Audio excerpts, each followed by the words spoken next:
ज्यादा हमने चलाया एक बैच वो ऑनलाइन वाला। अभी हम लोग वापस अगेन और एक बैच स्टार्ट करने जा रहे हैं, और वो बैच हम आरटी से स्टार्ट करने जा रहे हैं, ठीक है, रेडियोग्राफी टेस्टिंग से। क्योंकि रेडियोग्राफी टेस्टिंग में बहुत सारे चैप्टर है, देखो 19 चैप्टर है टोटल।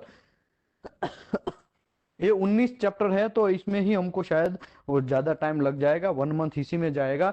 इससे अच्छा है कि हम लोग पहले इसी को, बड़ा जो चैप्टर है उसी को सब लोगों को फिनिश कर देते हैं आरटी। और जो लोग आरटी का लेवल 3 करना चाहते हैं उसको भी प्रॉब्लम ना हो, ठीक है। तो हम लोग स्टार्ट करेंगे अभी। किसी को कोई डाउट है तो चैट बॉक्स में डालिए। मेरी आवाज तो शायद अभी आ ही रही है, ठीक है। तो आई थिंक मुझे कोई इश्यू नहीं है स्टार्ट करने में, ठीक है। Can we start? Chat box में डालिए प्लीज।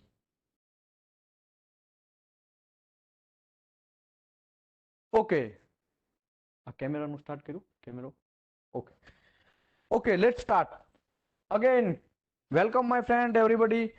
नमस्कार दोस्तों, हम लोग अगेन और एक नया मोड पे जा रहे हैं। रेडियोग्राफी टेस्टिंग का मेथड जो है उसमें लेवल 2 और लेवल 3 का जिसको ट्रेनिंग चाहिए उसके हिसाब से आज हम लोग आगे बढ़ रहे हैं। चैप्टर नंबर 1 है, वो है application training and certification.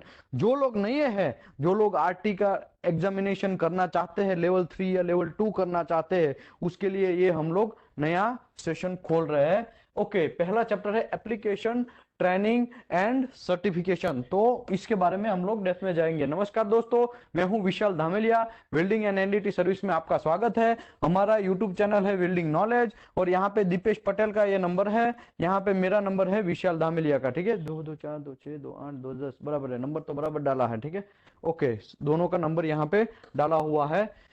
Okay, NDT level 2 या लेवल 3 या लेवल 1 कितने सब्जेक्ट में होता है? तो मेरे भाई टोटल 16 सब्जेक्ट में होता है, 16 मेथड के अंदर होता है। वो मेथड यहां पे मैंने लिखा है कि भाई qualification and certification of NDT person in accordance with recommendation practice. कौन सा प्रैक्टिस? SNDTC1A जो है वो 2020 आज मार्केट में यही चल रहा है, 2020 लेटेस्ट एडिशन चल रहा है। तो ये जो है उसी के हिसाब से is applicable to each of the following method. तो पहला है हमारा एकोस्टिक इमिशन टेस्टिंग, उसमें भी लोग लेवल 1, लेवल 2 एंड लेवल 3 कर सकते हैं।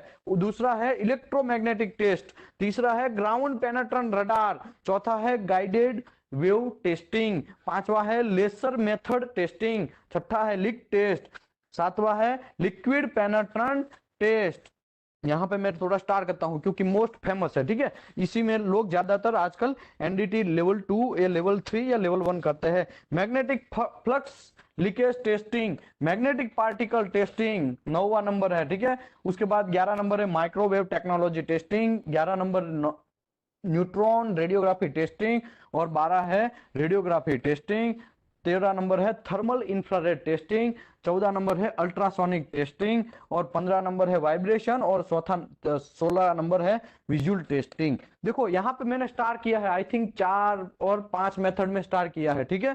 पांचों 5 मेथड मार्केट में आजकल फेमस है। लोग जनरली ये 5 मेथड में एनडीटी लेवल 1, लेवल 2 या लेवल 3 जनरली करते हैं, ठीक है। मैं ऐसा नहीं बोल रहा हूं ये 5 ही मेथड, बाकी कुछ लोग लीक टेस्ट में भी एनडीटी लेवल 2 लेवल 3 करते हैं, कुछ लोग एडी करंट टेस्ट में भी करते हैं। तो ऐसा जरूरी नहीं है, लेकिन आजकल फैब्रिकेशन इंडस्ट्री में ये 16 में से मैक्स मिनिमम ये 5 मेथड तो आजकल कंपलसरी बन गया है। क्वालिटी फील्ड में भी अगर आपको जाना है तो ये 5 मेथड को जनरली करना चाहिए, लेकिन हमको ये पता होना चाहिए कितने मेथड में एनडीटी लेवल 1, लेवल 2, लेवल 3 होता है, ठीक है। तो ये सब चीज, भाई वॉइस नहीं आ रही है, भाई वॉइस नहीं आ रही है, कुछ लोग कमेंट मार रहे हैं वॉइस नहीं आ रही है।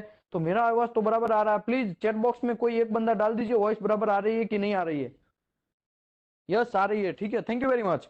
ओके, तो यहाँ पे ये 16 मेथड है। ये कौन बोलता है ऐसा 16 मेथड, कौन डिसाइड करता है? तो ये मेरे भाई SNTTC1A 2020 है, वो भाई साहब लोग बोलते हैं, अमेरिकन लोग जो है उसने ये सब चीज बनाया है, वो लोग बोलते हैं कि ये 16 मेथड में हम लोगों को करना है। एप्लीकेशन ऑफ रेडियोग्राफी टेस्टिंग, सबसे पहले हम लोग स्टार्ट करते हैं एप्लीकेशन। उसका एप्लीकेशन क्या है, इसका जरूरत क्या है? Because of the penetrant and absorption capability of X-ray and gamma rays radiation, तो पेनेट्रेंट कैपेबिलिटी, पेनेट्रेंट कैपेबिलिटी मतलब क्या है, पेनेट्रेंट एंड एब्जॉर्प्शन ये है क्या?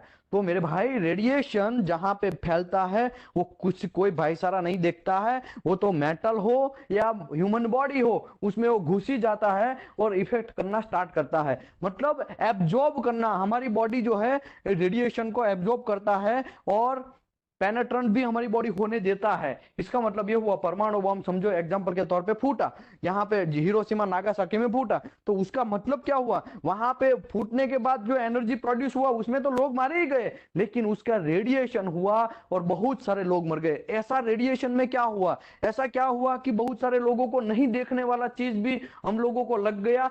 तो इसका मतलब है उसको पेनेट्रेंट हुआ बॉडी के अंदर और एब्जॉर्प्शन हुआ, ये उसका प्रिंसिपल है। तो ऐसा ही प्रिंसिपल हम लोग आरटी फिल्म के अंदर यूज करने वाले हैं। आरटी फिल्म के अंदर हम क्या करेंगे, एक मेटल लेंगे, मेटल का वेल्ड जॉइंट है उसका हमको समझो एग्जांपल के तौर पे हमको आरटी करना है, समझो ये एक ये जॉइंट है, ठीक है, यहाँ पे ऐसा वेल्डिंग मारा हुआ एक जॉइंट है, ठीक है, उसमें यहाँ पे हम लोग आरटी फिल्म लगाएंगे नीचे, यहाँ पे ऊपर सोर्स लगाएंगे, ये सोर्स जो है वो यहाँ पे एक्सरे या गामा ऐसा फेंकेगा और ये फिल्म के अंदर यहाँ पे वो फिल्म बनेगा। फिल्म का है एक्सपोजर पे बाद में होगा। पहले तो ये मटेरियल ने क्या किया, पेनेट्रेशन होने दिया, किसको, ये रेडिएशन को, एक्सरे या फिर गामा को, उसको पेनेट्रेट होने दिया। फिर वो मटेरियल ने एब्जॉर्ब भी थोड़ा बहुत किया, थोड़ा बहुत उसने खुद रखा, क्योंकि सबका सिर्फ 100 रुपया आप देंगे, फिर 100 रुपया है वो दूसरे किधर भी आप जाएंगे दूर तक तो टिकट के लिए वो सब देना पड़ेगा, ऐसा 50 रुपया आपका एब्जॉर्ब हो गया समझो, तो आपके पास बचा कितना, 50 रुपया।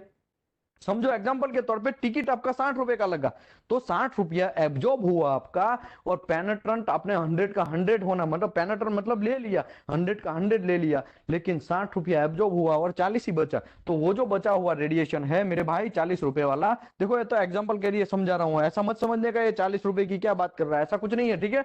यहाँ पे वो रेडिएशन थोड़ा बहुत बच गया, वो आरटी फिल्म के ऊपर पड़ा, और आरटी फिल्म को फिर हम लोग एक्सपोज करेंगे, उसको हम लोग क्या करेंगे, धोएंगे, फिल्म को धोएंगे, तब हमको उसमें क्या क्या इफेक्ट हुआ, वो जो 40 रुपया जो टिकट 60 रुपया टिकट में गया, वो टिकट में क्या क्या कांड हुआ, कहां से कहां पहुंचा, वो सब चीज वो यहाँ पे फिल्म के अंदर दिखाएगा। इसका मतलब कि हमने ऊपर से कुछ एक्सरे को डाला, वो मटेरियल के अंदर एब्जॉर्ब पेनेट्रेंट हुआ, पेनेट्रेंट तो पूरा हुआ, लेकिन एब्जॉर्ब की वजह से कुछ ही नीचे आ सका फिल्म के अंदर। वो जो कुछ चीज नीचे फिल्म के अंदर आया वो फिल्म को लेटेंट इमेज जनरेट करेगा। क्या करेगा, लेटेंट इमेज। लेटेंट इमेज का मतलब क्या है, तो मेरे भाई वो पसार हुआ, ये मेटल के अंदर से पास हुआ, और मेटल के अंदर क्या क्या देखा उसने, वो सब चीज देखा हुआ वो फिल्म के अंदर भी गिराएगा, और फिर वो फिल्म को हमको धोएंगे तो हमको दिखेगा कि भाई वो रेडिएशन में क्या क्या हुआ, उसने कितना रास्ता जो पास किया, उसने वो रास्ते में क्या क्या देखा, वो सब चीज फिल्म के अंदर गिरेगा। तो उसको बोलते हैं लेटेंट इमेज बनना।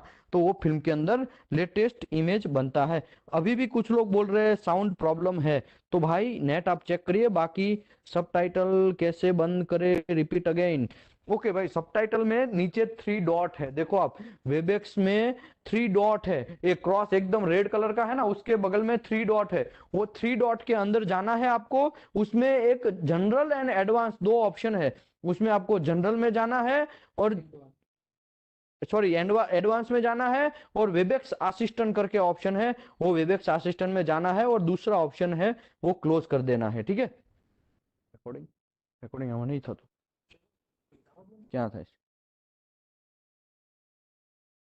ठीक है। तो इसका मतलब ये है मेरे भाई कि पेनेट्रेंट हुआ, एब्जॉर्ब हुआ किसके अंदर, मेटल के अंदर, और एक्सरे और gamma ray radiation. Okay, radiography is use to test variety of product such as, देखो रेडियोग्राफी टेस्ट है ना बहुत सारे वेराइटी ऑफ प्रोडक्ट में यूज होता है मेरे भाई। तो क्या है, वेल्ड, कास्टिंग, फोर्जिंग, फैब्रिकेशन, ये सब चीज में हम लोग आरटी चेक करते हैं, और जब हम आरटी चेक करते हैं तो फिर हम लोगों को पता चलता है कि मटेरियल में क्या क्या कांड हो गया, क्या प्रॉब्लम हो गया, कहाँ पोरोसिटी आया, कहाँ पिन होल आया, कहाँ पे क्या चीज आया, वो सब चीज हमको कहाँ पता चलेगा, वेल्ड मेटल का जब चेक करेंगे ना आरटी, तब कास्टिंग का चेक करेंगे, तब फोर्जिंग का या फैब्रिकेशन का, वो सब काम रेडियोग्राफी टेस्ट कर सकते हैं, ठीक है। दूसरी बात, radiography testing is one of the primary non destructive testing method use in today. तो आजकल मेरे भाई मॉडर्न जमाने में ये सबसे ज्यादा रेडियोग्राफी टेस्टिंग यूज होता है। और रेडियोग्राफी टेस्टिंग यूज होने का रीजन ये है क्योंकि बहुत अच्छा मेथड है और एकदम परमानेंट इमेज जनरेट करता है। ठीक है, हाँ एक थोड़ा सेफ्टी का लोचा लापसी है, वो सेफ्टी को अगर बात करें तो बाकी का तो सब चीज अच्छा ही है। तो देखा जाए तो हम लोगों को ये बहुत इंपॉर्टेंट मेथड पड़ जाता है। Radiography testing usually required exposing the film, क्या बोला था हम लोग, एक्सपोजिंग द फिल्म। फिल्म जब उसके ऊपर ये मटेरियल के अंदर पास हुआ रेडिएशन फिल्म के ऊपर जाएगा तो फिल्म के अंदर लेटेंट इमेज जनरेट करेगा, मतलब उसको फिर हमको एक्सपोज करना, वो फिल्म को एक्सपोज करना है। तो कैसे, एक्सरे और गामा रेज जो पड़ेगा उसकी वजह से पेनेट्रेंट जो स्पेसिमेन। तो यहाँ पे देखो सिंपल लिखा है, radiography testing usually required exposing the film to X-ray and gamma rays that have penetrated the specimen, processing the exposed film and interpreting the resultant radiograph। अभी क्या करना है, फिल्म के अंदर वो इमेज एक्सपोज हुआ तो वो इमेज हमको घंटा ऐसे ही सीधा खोलेंगे तो दिखेगा नहीं, दिखेगा। वो आरटी फिल्म को मेरे भाई हमको एक्सपोज करना पड़ेगा, मतलब उसको धोना पड़ेगा। उसको धोने के बाद इसमें क्या होता है, पहले तो डेवलपर बात होता है, फिक्स्ड वाटर, रनिंग वाटर, फिर स्टॉप बात, ऐसे सब चीज बात होते हैं, वो आगे आएगा चैप्टर में तो मैं समझ आएगा। लेकिन कहने का मतलब ये है, फिर धोने के बाद हम लोग प्रॉपरली धो देते हैं, उसके बाद हम आरटी फिल्म जो व्यूअर है उसमें देखना है फिल्म को और उसका रिजल्ट चेक करना है कि भाई वो हमारा रेडियोग्राफ या फिर जो भी है वेल्ड या कास्टिंग या फोर्जिंग या फैब्रिकेशन जो हमने किया है वो एक्सेप्ट है कि रिजेक्ट है। ठीक है, ओके, कैसे करेंगे वो एक अलग मैटर है, वो तो मैं करवाई गई। लेकिन इतना बात समझो कि रेडियोग्राफी टेस्टिंग जब हम करते हैं तो फिल्म के अंदर एक्सपोज होता है एक्सरे और गामा रे, और वो उसको पेनेट्रेंट हुआ स्पेसिमेन के अंदर, वो पेनेट्रेंट होने के बाद फिल्म के ऊपर जाता है, वो पेनेट्रेंट होने के टाइम पे एब्जॉर्ब भी होता है, उसके बाद फिल्म के ऊपर एक्सपोज होता है, वो फिल्म को हमको धोना है। पहला डेवलपर बात है, डेवलपर के बाद हमारा दूसरा फिक्स बात है, फिर स्टॉप बात है, उसके बाद रनिंग वाटर, ड्राइंग, फिर उसके बाद हम लोगों को आरटी फिल्म व्यूअर होएगा और उसमें हमको देखना है। ठीक है, ऐसा जनरली होता है, फिर बाद में लास्ट में रिजल्ट देते हैं एक्सेप्ट है कि रिजेक्ट है। तो कहने का मतलब क्या है, कहने का मतलब मेरे भाई ये है कि एप्लीकेशन ऑफ रेडियोग्राफ है वो सब जगह पे होता है इतने एरिया में, और कैसे कैसे होता है वो मैं अभी समझाया। तो अभी एडवांटेज उसका क्या है, तो एडवांटेज और देखो जो भी चीज है उसका एडवांटेज है डिसएडवांटेज है, तो हम लोगों को इसको तो कंपेयर करना ही पड़ेगा। तो ऐसा हम सोचेंगे कि एडवांटेज को छोड़ देते, घंटा नहीं छोड़ेंगे हम, उसको करना ही है हमको। एडवांटेज में ऐसा है, can be used with most material, सभी मटेरियल में यूज होता है, कोई भी मटेरियल हो सब में यूज होता है। ठीक है, तो हम लोगों को क्या ये सबसे बेस्ट एडवांटेज है। दूसरा है प्रोवाइड अ पेनेट्रेंट विजुअल इमेज, सबसे इंपॉर्टेंट एग्जांपल, ये विजुअल इमेज जनरेट करता है, परमानेंट इमेज जनरेट करता है। अगर ये नहीं होता तो ये आरटी का वैल्यू ही नहीं होता, तब तो यूटी बेस्ट है। यूटी में क्या प्रॉब्लम है, उसका कोई परमानेंट इमेज नहीं है, वो सबसे बड़ा प्रॉब्लम है। लेकिन मेरे भाई इसमें ऐसा नहीं है, वो परमानेंट इमेज जनरेट करता है radiograph. Okay, reveal the internal nature of material, material के अंदर क्या क्या लोचा लापसी है वो सब चीज आपको फिल्म के अंदर दिखाएगा। इसके लिए लिखा है reveal the internal nature of material, material के अंदर कुछ भी गिरा हुआ है, वो ज्वाइंट समझो वेल्ड ज्वाइंट है, एग्जांपल के तौर पे यहाँ पे मैं एक वेल्ड ज्वाइंट ड्रॉ करके देता हूँ। ठीक है, यहाँ पे देखो ये वेल्ड ज्वाइंट हमने ऐसा वेल्डिंग मारा, ऊपर से यहाँ पे ऐसा टंगस्टन इंक्लूजन फंस गया इतने एरिया में, या यहाँ पे ये एरिया में लेक ऑफ फ्यूजन आया, तो नीचे का जब आरटी फिल्म है तो यहाँ पे हमने आरटी सोर्स रखा, यहाँ से ऐसे ऐसे रेडिएशन आए, और रेडिएशन आने के बाद यहाँ पे,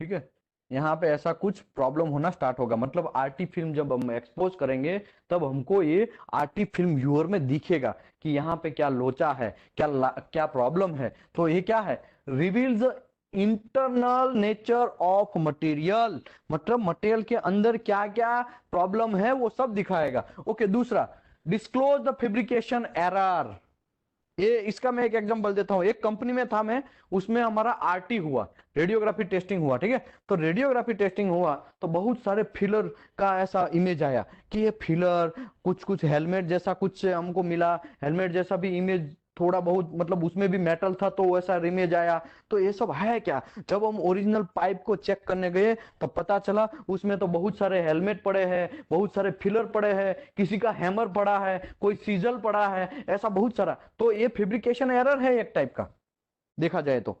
उसमें भाई क्लीनिंग नहीं हुआ है, ऐसे ही भाई साहब ने मार दिया है आरटी फिल्म। तो ये डिस्क्लोज फेब्रिकेशन एरर, कोई भी फेब्रिकेशन एरर होगा तो भी हमको दिखा देगा। समझो दूसरा मैं आपको एक एग्जांपल देता हूं, ठीक है। एक मेरा ऐसा एक,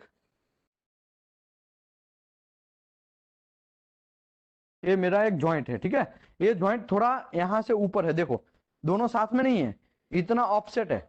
तो ये जो ऑफसेट है, जब आरटी फिल्म लेंगे तब आपको वहां पे ऑफसेट दिखेगा, विजुअली दिखेगा। समझो यहाँ पे कोई टैक वेल्ड मार दिया है, तो वो टैक वेल्ड भी आरटी फिल्म के अंदर आ जाएगा और आपको पता चलेगा कि यस यहाँ पे कुछ ना कुछ लोचा है। तो ये क्या है, इसका मतलब क्या है? ये डिस्क्लोज द फैब्रिकेशन एरर, कुछ चीज हम नहीं देख पाते हैं वो भी देख लेगा वो भाई साहब, कौन? आरटी, ठीक है। रिवील द स्ट्रक्चरल डिसकंटिन्यूटी, ये तो डेफिनेटली पार्ट है कि भाई स्ट्रक्चरल डिसकंटिन्यूटी क्या है, lack of fusion, lack of penetration या tungsten inclusion, porosity, pin hole, slag, ये सब चीज दिखा देगा। इसके लिए लिखा है रिवील द स्ट्रक्चरल डिसकंटिन्यूटी, तो वो भी दिखाएगा। लिमिटेशन क्या है, सबसे प्रॉब्लमेटिक आरटी में क्या है, देखो ये सब चीज यहाँ पे इंट्रोडक्शन में दिया गया है, इसके लिए मैं करवा रहा हूं और हमको करना ही है। ये बहुत इंपॉर्टेंट पार्ट है, ये सब चीज समझेंगे बाद में, एक एक पॉइंट के अंदर जाएंगे। टोटल 19 चैप्टर है भाई, 19 दिन हमको चलना है। तो आगे बढ़ते हैं। Limitation of RT, impracticable to use on specimen of complex geometry. तो कि मेरे भाई ये बोलूं कि मैं यहाँ पे एक ऐसा ऐसा एक कोई स्ट्रक्चर ड्रॉ करता हूं ऐसा, तो इसका आरटी हो पाएगा? घंटा आप कहां पे घुसाएंगे इसको, आरटी फिल्म कहां से उसको सोर्स रखेंगे? तो जहां पे इनप्रैक्टिसेबल, मतलब यहां पे लिखा है देखो, impracticable to use the specimen of complex geometry, ये कॉम्प्लेक्स जियोमेट्री है ऐसा।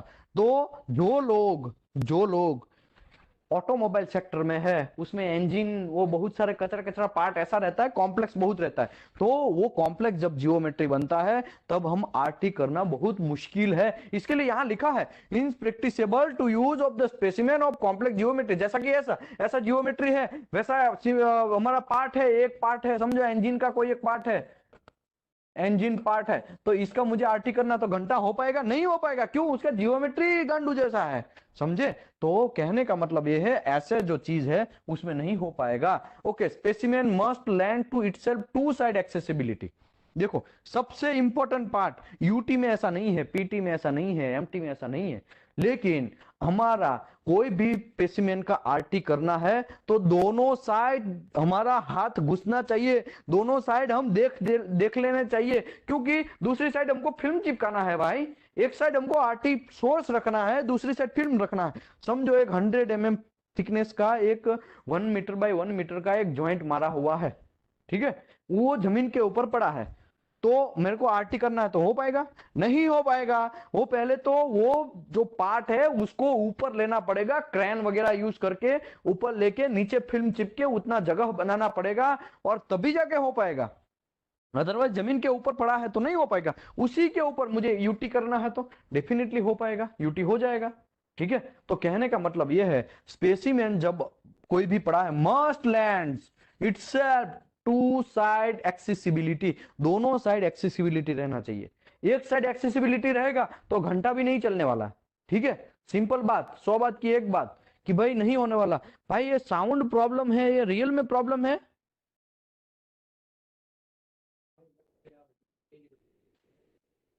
ओके यहाँ पे ऑफलाइन वाले लोग भी बोल रहे हैं कि भाई साउंड तो बराबर आ रहा है। भाई आप लोग आपका साउंड शायद इंटरनेट चेक करिए मेरे भाई, इंटरनेट चेक करेंगे तो प्रॉपरली समझ में आ जाएगा, शायद इंटरनेट में ही जनरली प्रॉब्लम होता है, ठीक है। ओके आगे बढ़ते हैं। Specimen must lend itself two side accessibility, दोनों साइड एक्सेसिबिलिटी होना चाहिए मेरे भाई। अगर ये है तो ही आप आरटी कर सकते हैं।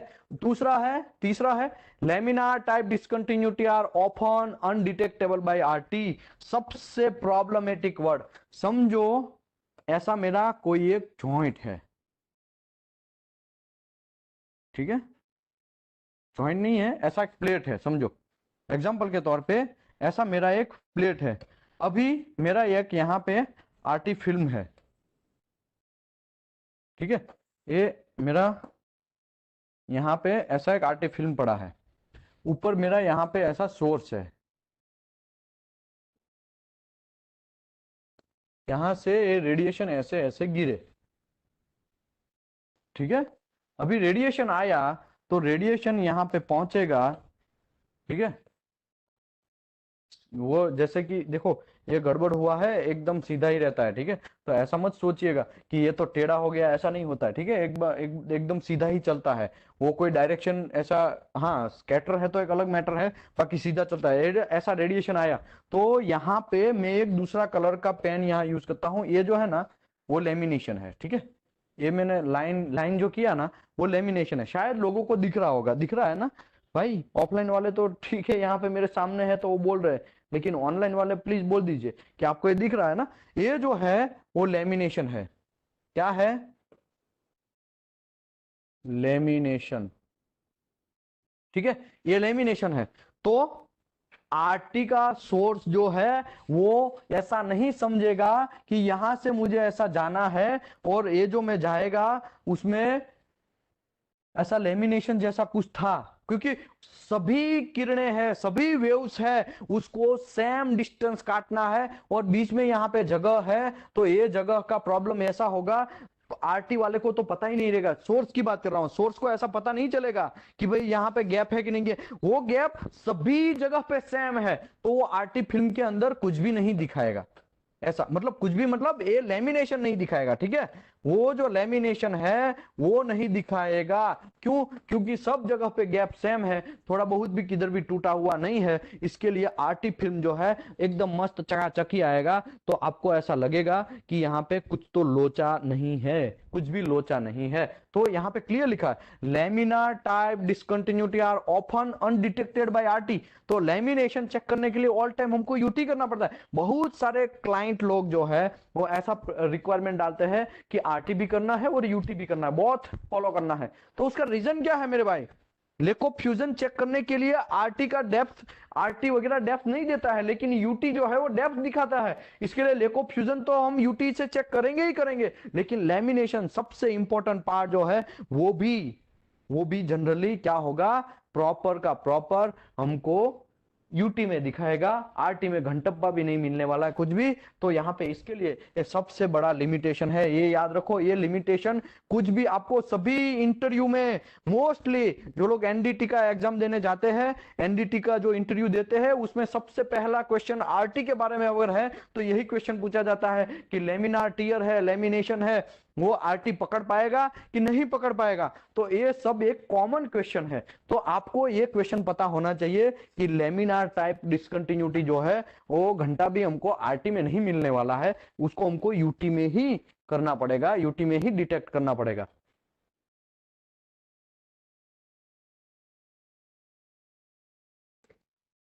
ओके, आगे है safety consideration imposed by x-ray and gamma rays must be considered. Okay, safety consideration, safety consider, आजकल बहुत सारे लोग रशिया में भी वो जो हिरोशिमा और नागासाकी में जो हुआ था जापान में, उसका अभी भी लोग भुगत रहे, पता है ना। तो ये है ये बात। उसके बाद हमारा ये रशिया में, अभी तो यूक्रेन में है वो, ठीक है, वो भी फटा था, याद है ना, बहुत सारे लोगों को, बहुत सारे लोग भी मर गए थे, उसका रेडिएशन भी बहुत सारे लोगों को लग गया था। आज भी उसका शील्डिंग का प्रोजेक्ट चल रहा है। वो क्या है, वो ये रीजन है। तो कहने का मतलब ये है सेफ्टी इज बहुत इंपॉर्टेंट पार्ट है। हम लोगों को कैंसर होने का चांस ही होता है। सबसे पहले याद रखो आप, सबसे पहले चेरनोबिल, देखो किसी ने लिखा भी है Chernobyl disaster, super, very good, बहुत अच्छा है, जागते रहो ऐसा भाई।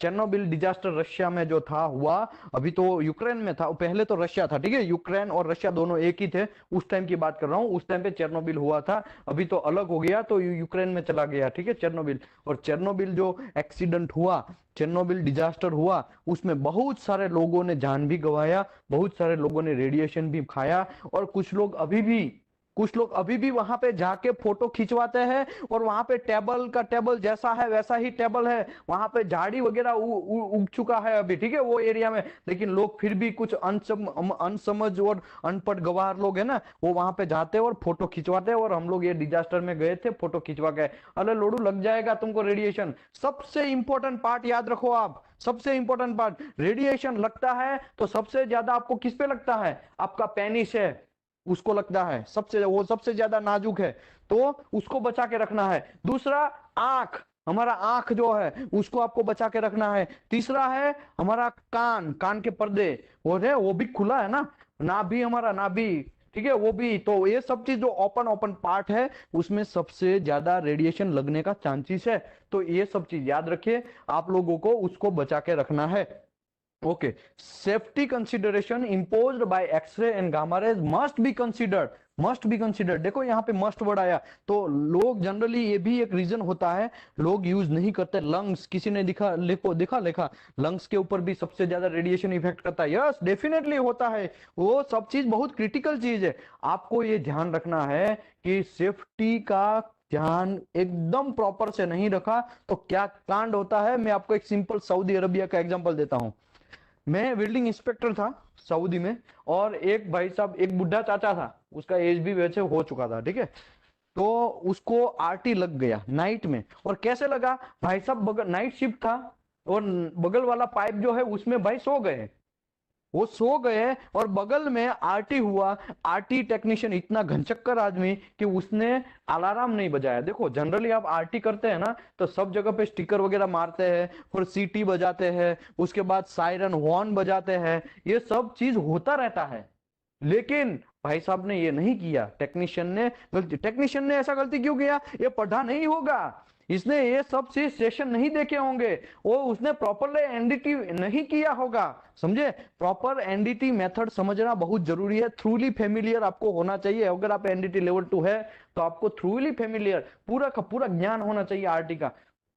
ओके, चलो चलो समझो उसने नहीं हुआ, उस टाइम पे हो गया, चाचा का कांड हो गया, चाचा के साथ आरटी लग गया, उसको चक्कर आने लगे, उल्टी वॉमिटिंग होगी, सब होने लगा। वो और दूसरे मॉर्निंग में वो वहां पे ही भाई सो रहे हैं, और मैं वहां पे जा रहा हूँ और मुझे कंप्लेन कर रहा है, साहब मेरे को आरटी लग गया। तो लग ही जाएगा ना भाई, जहां तहां सो जाओगे तो लग ही जाएगा। तो ध्यान रखना है, आपको तो ध्यान रखना है, बाकी टेक्नीशियन का तो गलती है ही, लेकिन आपका सबसे बड़ा गलती है, आपका 99% गलती है, टेक्नीशियन तो बात की बात है, टेक्नीशियन का तो गलती है ही, वो तो हम एक्सेप्ट भी कर रहे हैं, लेकिन आपको भी ध्यान रखना है। और उसके बाद वो चाचा को जनरली बहुत फास्ट मेडिकल वगैरह प्रोसेस करके जैसे आनंद फानंद में उसको इंडिया भेज दिया गया, और विथ इन कुछ साल के बाद, एक आध साल शायद जिए होंगे, उसके बाद वो एक्सपायर हो गए। तो ये एक रीजन है, तो सेफ्टी इज मोस्ट कंसिडरेशन। दूसरा मैं एक एग्जांपल देता हूं, कंपनी का नाम नहीं दे रहा हूं, ठीक है, 2012 की, सॉरी 2010 की मैं बात कर रहा हूं, कंपनी का नाम नहीं देगा, वरना कंपनी को लोगों को ये रिकॉर्डिंग वहां पे यूट्यूब में चढ़ेगा, तो वो कुछ लोग ऐसे बोलेंगे हमारी कंपनी का नाम क्यों दिया। पहले के जमाने में क्या होता था, आरटी का सोर्स है ना, वो निकलता था, वो कभी कभी गिर जाता था नीचे, तो उसको एक ऐसा इंस्ट्रूमेंट से उठा के फिर उसमें वापस ट्यूब के अंदर फिट किया जाता था। तो भाई साहब हमारा अनपढ़ गवार, उसने क्या किया, नीचे गिर गया, हाथ से लगा के चिपका दिया, हाथ में लगा के, भले ही वो थोड़ा बहुत गर्म लगता है तो क्या फर्क पड़ता है, ऐसे ही लगा देते हैं, लगा दिया, और कैंसर उसको उंगली से स्टार्ट हुआ। तो कहने का मतलब ये है, बहुत इंपॉर्टेंट बात है भाई, अभी नाम मत भेजो कंपनी का, how he got the approval, yes किसी ने लिखा how much distance maintain the time of RT testing, तो डिस्टेंस मेंटेन का भी एक फॉर्मूला है, वो फॉर्मूला आएगा तो मैं समझाएगा, डी स्क्वायर आई स्क्वायर ऐसा करके एक फॉर्मूला है, वो आएगा तो मैं समझाएगा। ओके, दूसरी बात, अभी दूसरा एग्जांपल, तीसरा एक एग्जांपल देते हैं, ठीक है, लोगों को बोरिंग नहीं होना चाहिए भाई, आप समझो बात को, ये कितना सीरियस है, इसी के ऊपर कितना सीरियस है, मैं वैसे 3 चैप्टर इसके ऊपर समझाने वाला हूं, लेकिन बात समझो। एक बंदा, इंडिया की ही बात है, गुजरात की बात है, ठीक है, एक बंदा सोर्स को जेब में ले लिया, सोर्स को जेब में ले लिया। देखो जब वो हेल्पर ही करता है तो पहले जमाने में ये सब चीज का इतना अवेयरनेस नहीं था, उसने जेब में ले लिया, और ये बात है 2010 की भी नहीं, उससे भी पुरानी बात है, ठीक है, जेब में ले लिया। वो पहले तो बस में बैठा कंपनी का, बहुत सारे लोगों को लगा, ठीक है, रेडिएशन बहुत सारे लोगों को, करीबन उसमें 40 से 42 लोग सवार थे, सबको रेडिएशन लगा। घर पे गया, घर पे अपना पैंट जो है ना, पैंट वो खिल्ले पे टांगा, तो उसकी बीबी को लगा, उसकी 3 बच्ची थी, तीनों बच्ची को भी लगा। जब यहाँ पे रेडिएशन भाई साहब कंपनी में ढूंढा जा रहा है कि ये सोर्स कहाँ गया, तो सोर्स मिल नहीं रहा है। तुरंत बीएआरसी को इन्फॉर्म किया गया, बीएआरसी का टीम आया और करीबन 1.5 दिन के अंदर उसका रिसर्च किया गया और पता चला ये भाई साहब लेके गए हैं घर पे, और घर पे वो गए तो उसको मिला कि यहाँ पे पहले तो सब एरिया को इवेक्यूएशन किया, इमरजेंसी के तौर पे सब लोगों को बाहर निकाला। वहां पे तुरंत इमरजेंसी बेस पे वहां पे बुलडोजर आया, उसने तुरंत खड्डा किया, वहां पे वो सोर्स को रखा, बड़े बड़े पत्थर रख दिए गए टेम्पररी बेसिस पे, ठीक है, टेम्पररी बेसिस पे ऐसा किया गया। और फिर थोड़े दिन के बाद उसको सोर्स को, थोड़े दिन भी नहीं, एक आध हाफ या 2 डेज के बाद उसको तुरंत सोर्स को प्रॉपरली प्रोटेक्शन करके ले गया। तो कहने का मतलब ये है, वो भाई साहब जो वो जो जेब में लेके गया ना, उसका 3 दिन में एक्सपायर हो गया, 3 डेज। उसका लड़की 6-6 महीने के अंतराल में वो एक्सपायर हो गए। उसका वाइफ थोड़ा एज है उसका, तो उसको थोड़ा जल्दी वो एक्सपायर हुआ, विथ इन 1 मंथ के अंदर वो भी एक्सपायर हो गया। कहने का मतलब क्या है, बहुत इंपॉर्टेंट चीज है सेफ्टी कंसिडरेशन। आप अगर थोड़ा भी सेफ्टी में चूक हुआ तो आपके साथ हो जाएगा कांड, ठीक है। तो याद रखो, रेडिएशन बहुत इंपॉर्टेंट है, हमारा जितना उसका यूज है उतना भी नुकसान है, तो आपको ये सब चीज ध्यान रखना है। ओके, ज्यादा नहीं हम बात करेंगे, आगे बढ़ते हैं। It is relatively expensive means of non destructive testing, ये बात याद रखो। यूटी से भी एक्सपेंसिव है, पीटीएमटी सभी से एक्सपेंसिव है, क्योंकि एक तो आरटी फिल्म लाना है, एजी ब्रोमाइड का फिल्म है, ये आरटी जो फिल्म है ना, ये यहाँ पे आरटी फिल्म, वो एजीबीआर, या तो उसको सिल्वर हैलाइड भी बोलते हैं या सिल्वर ब्रोमाइड भी बोलते हैं, उसका फिल्म है, वो भी एक तो महंगा, उसके बाद टेक्नीशियन महंगा, उसके बाद सोर्स महंगा, बहुत सारे महंगाई इसमें पड़ता है मेरे भाई। तो याद रखो, ये बहुत इंपॉर्टेंट है कि बहुत सारा एक्सपेंसिव मेथड है ये आरटी। आगे बढ़ते हैं, इतना तो लिमिटेशन था ही। ओके, सेफ्टी कंसिडरेशन में थोड़ा और हम जाएंगे। Because of the radiation can not be detect by any other 5 sense. हम लोग रेडिएशन को 5 सेंस हमारा है, 5 सेंस कौन सा है, हम लोग टच नहीं कर सकते रेडिएशन, घंटा भी पता नहीं चलेगा कि यहाँ पे रेडिएशन आ रहा है। अगर ऐसा होता तो आजकल बहुत सारे हिरोशिमा नागासाकी में लोग बच गए होते, लेकिन ऐसा नहीं है। वो टच नहीं कर सकते हैं, उसको देख नहीं सकते रेडिएशन को, उसको हम लोग कान से हियर नहीं कर सकते, उसको स्मेल भी नहीं कर सकते हैं, उसको टेस्ट भी नहीं कर सकते हैं। तो ये हमारा 5 सेंस पहले तो काम नहीं आता है, उसी के वजह से तो ये सब चुतियाप्पा है, ठीक है। अगर दिख जाता हमको, अगर हीरिंग हम कान से सुन लेते, तब तो हम पहले से ही दूर भाग जाते, लेकिन ऐसा नहीं है मेरे भाई। यहाँ पे हम लोगों को ये 5 सेंस जो है वो काम नहीं करता। Because of the radiation can not be detect by any of our 5 sense, strictly compliance with the safety regulation is required. इसी की वजह से आप लोगों को स्ट्रिक्टली कंप्लायंस करना है, स्ट्रिक्टली आपको सेफ्टी रेगुलेशन फॉलो करना है मेरे भाई, याद रखो।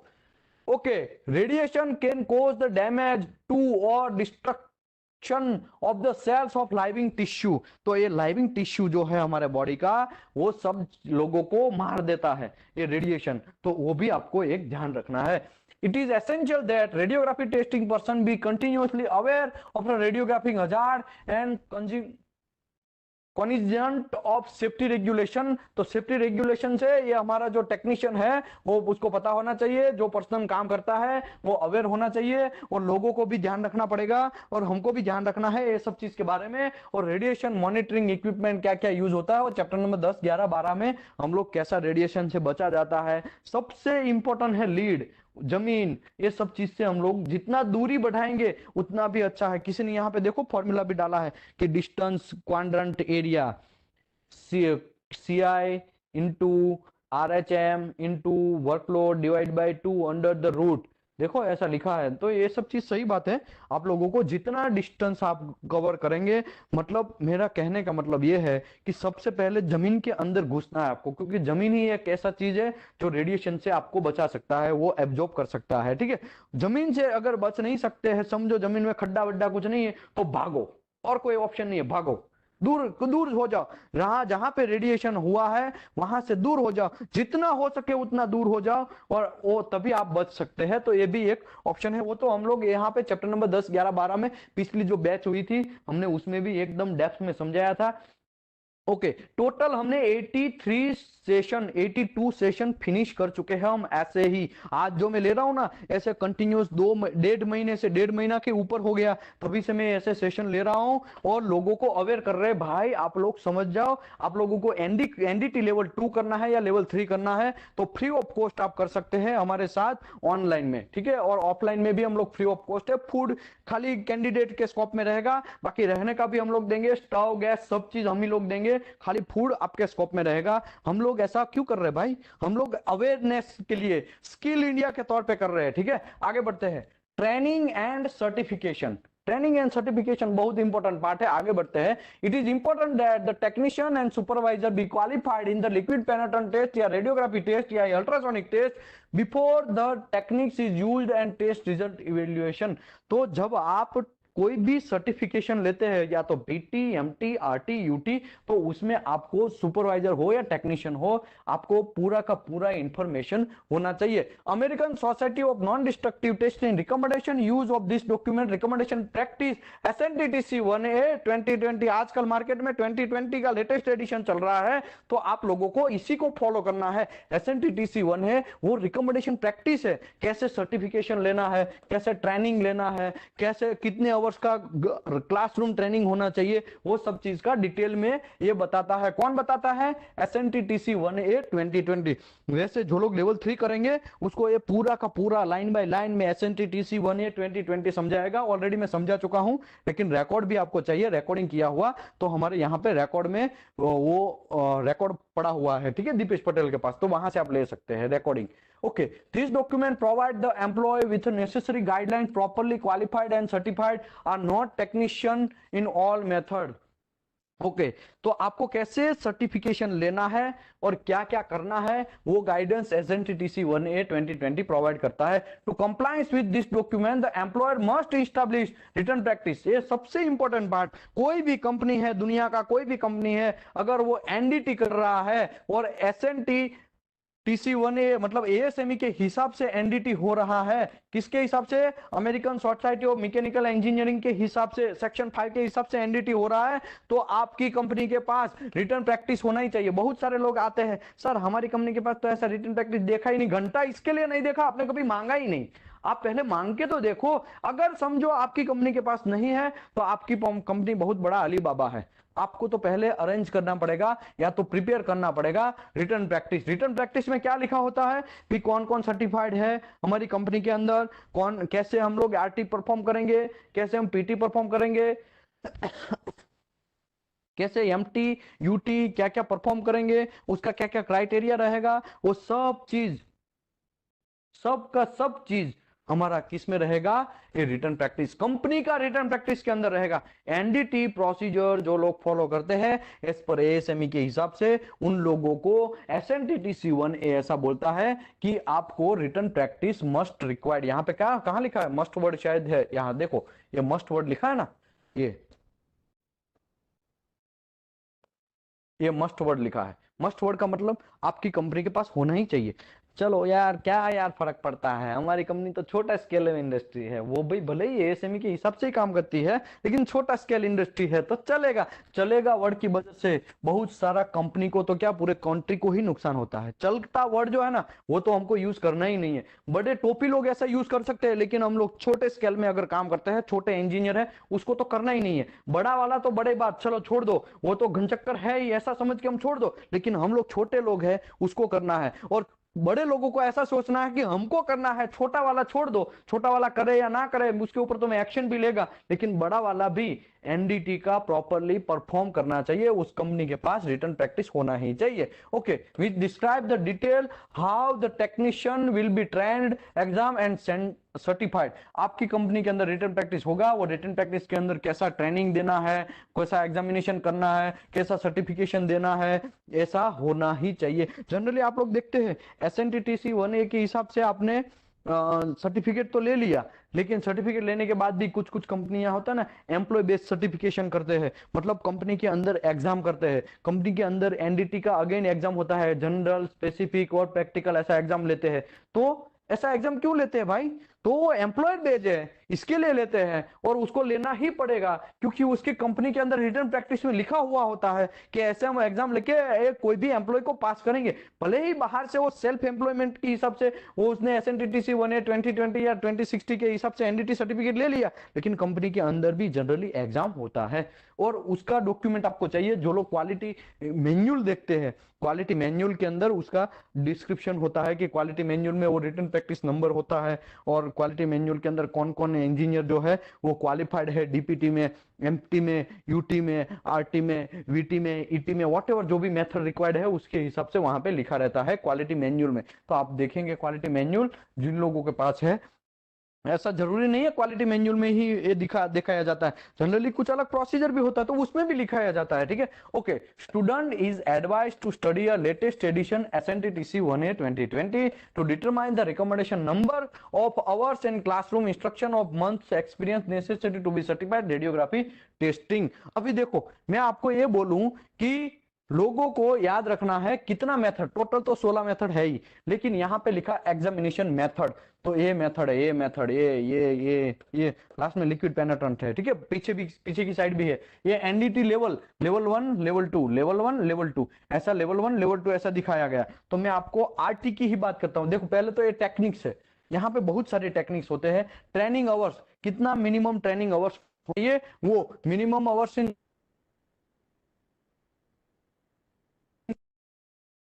वो सब चीज, ठीक है। दूसरी बात, total hours in NDT, total hours कितना होना चाहिए। एग्जांपल के तौर पे मैं आपको समझाता हूं, लिक्विड पेनेट्रेंट टेस्ट अगर आपको लेवल 1 करना है तो आपको क्लासरूम ट्रेनिंग कितना चाहिए, 4 घंटा चाहिए। ट्रेनिंग आवर्स लिखा है ना यहाँ पे, ट्रेनिंग आवर्स आपको 4 घंटा चाहिए। आपको minimum hours in method technique ये आपने परफॉर्म किया होना चाहिए, और मिनिमम आपने 70 आवर्स का ट्रेनिंग होना चाहिए, आपको पता होना चाहिए 70 घंटा। और टोटल आवर्स इन एनडीटी तो आपको 130 मतलब 130 घंटा काम किया होना चाहिए। लोग जनरली इसको फॉलो नहीं करते हैं, इसको फॉलो नहीं करते हैं, तो बहुत सारे लोग इसी को ज्यादातर फॉलो करते हैं कि 4 घंटे का मिनिमम क्लासरूम ट्रेनिंग तो लेते ही है।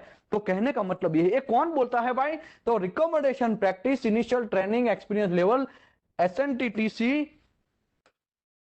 एसएनटीटीसी 1A 2020 बोलता है कि 2020 बोलता है कि मेरे भाई 4 घंटे का तो कम से कम लेना ही है, आपको ज्यादा लेना है तो वेल एंड गुड, लेकिन कम नहीं लेना है।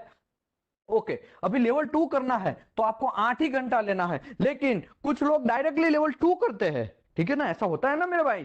जो लोग, कुछ लोग डायरेक्टली एनडीटी लेवल 2 करते हैं, तो आपको लेवल 1 प्लस लेवल 2, 4 + 8, टोटल कितना घंटा हुआ, 12 घंटा हुआ, ठीक है। टोटल 12 घंटे का ट्रेन है, 8 × 4 = 12। तो आपको डीपीटी करते हैं, आप डीपीटी का अगर आप एनडीटी लेवल 2 करते हैं तो आपका सर्टिफिकेट के अंदर कितना घंटा होना चाहिए, 12 घंटा से ज्यादा होना चाहिए। 12 घंटा भी लिखो तो भी चलेगा, लेकिन एक एग्जांपल के तौर पे मैं लिक्विड पेनिट्रेंट टेस्ट का एक यहाँ पे सर्टिफिकेट दिखाता हूं, मेरा ही नाम से मैंने सैंपल के बेस पे लिखा है। यहाँ पे क्या लिखा है, सैंपल सर्टिफिकेट फॉर एग्जांपल, तो यहाँ पे क्या लिखा है, पेनिट्रेंट टेस्टिंग। पेनिट्रेंट टेस्टिंग में मैं यहाँ पे कितना घंटा लिखा है, टोटल ट्रेनिंग आवर्स 16 घंटा। तो यहाँ पे कोड क्या बोलता है, कोड बोलता है भाई 12 घंटा मिनिमम होना चाहिए। तो 12 घंटा से ज्यादा लिखेंगे तो प्रॉब्लम नहीं है मेरे भाई, तो आपको ज्यादा लिखा वेल एंड गुड, लेकिन आपको इतना ही तो लिखना ही है। यहाँ पे क्या लिखा है, ये रेडियोग्राफी टेस्टिंग, रेडियोग्राफी टेस्टिंग में आपका टोटल ट्रेनिंग आवर्स कितना लिखा है, 80 घंटा।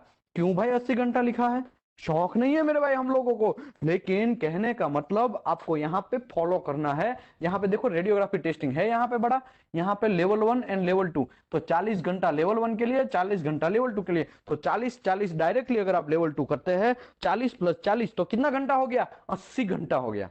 इसके लिए मेरे भाई वहां पे लिखा हुआ है 80 घंटे का ट्रेनिंग।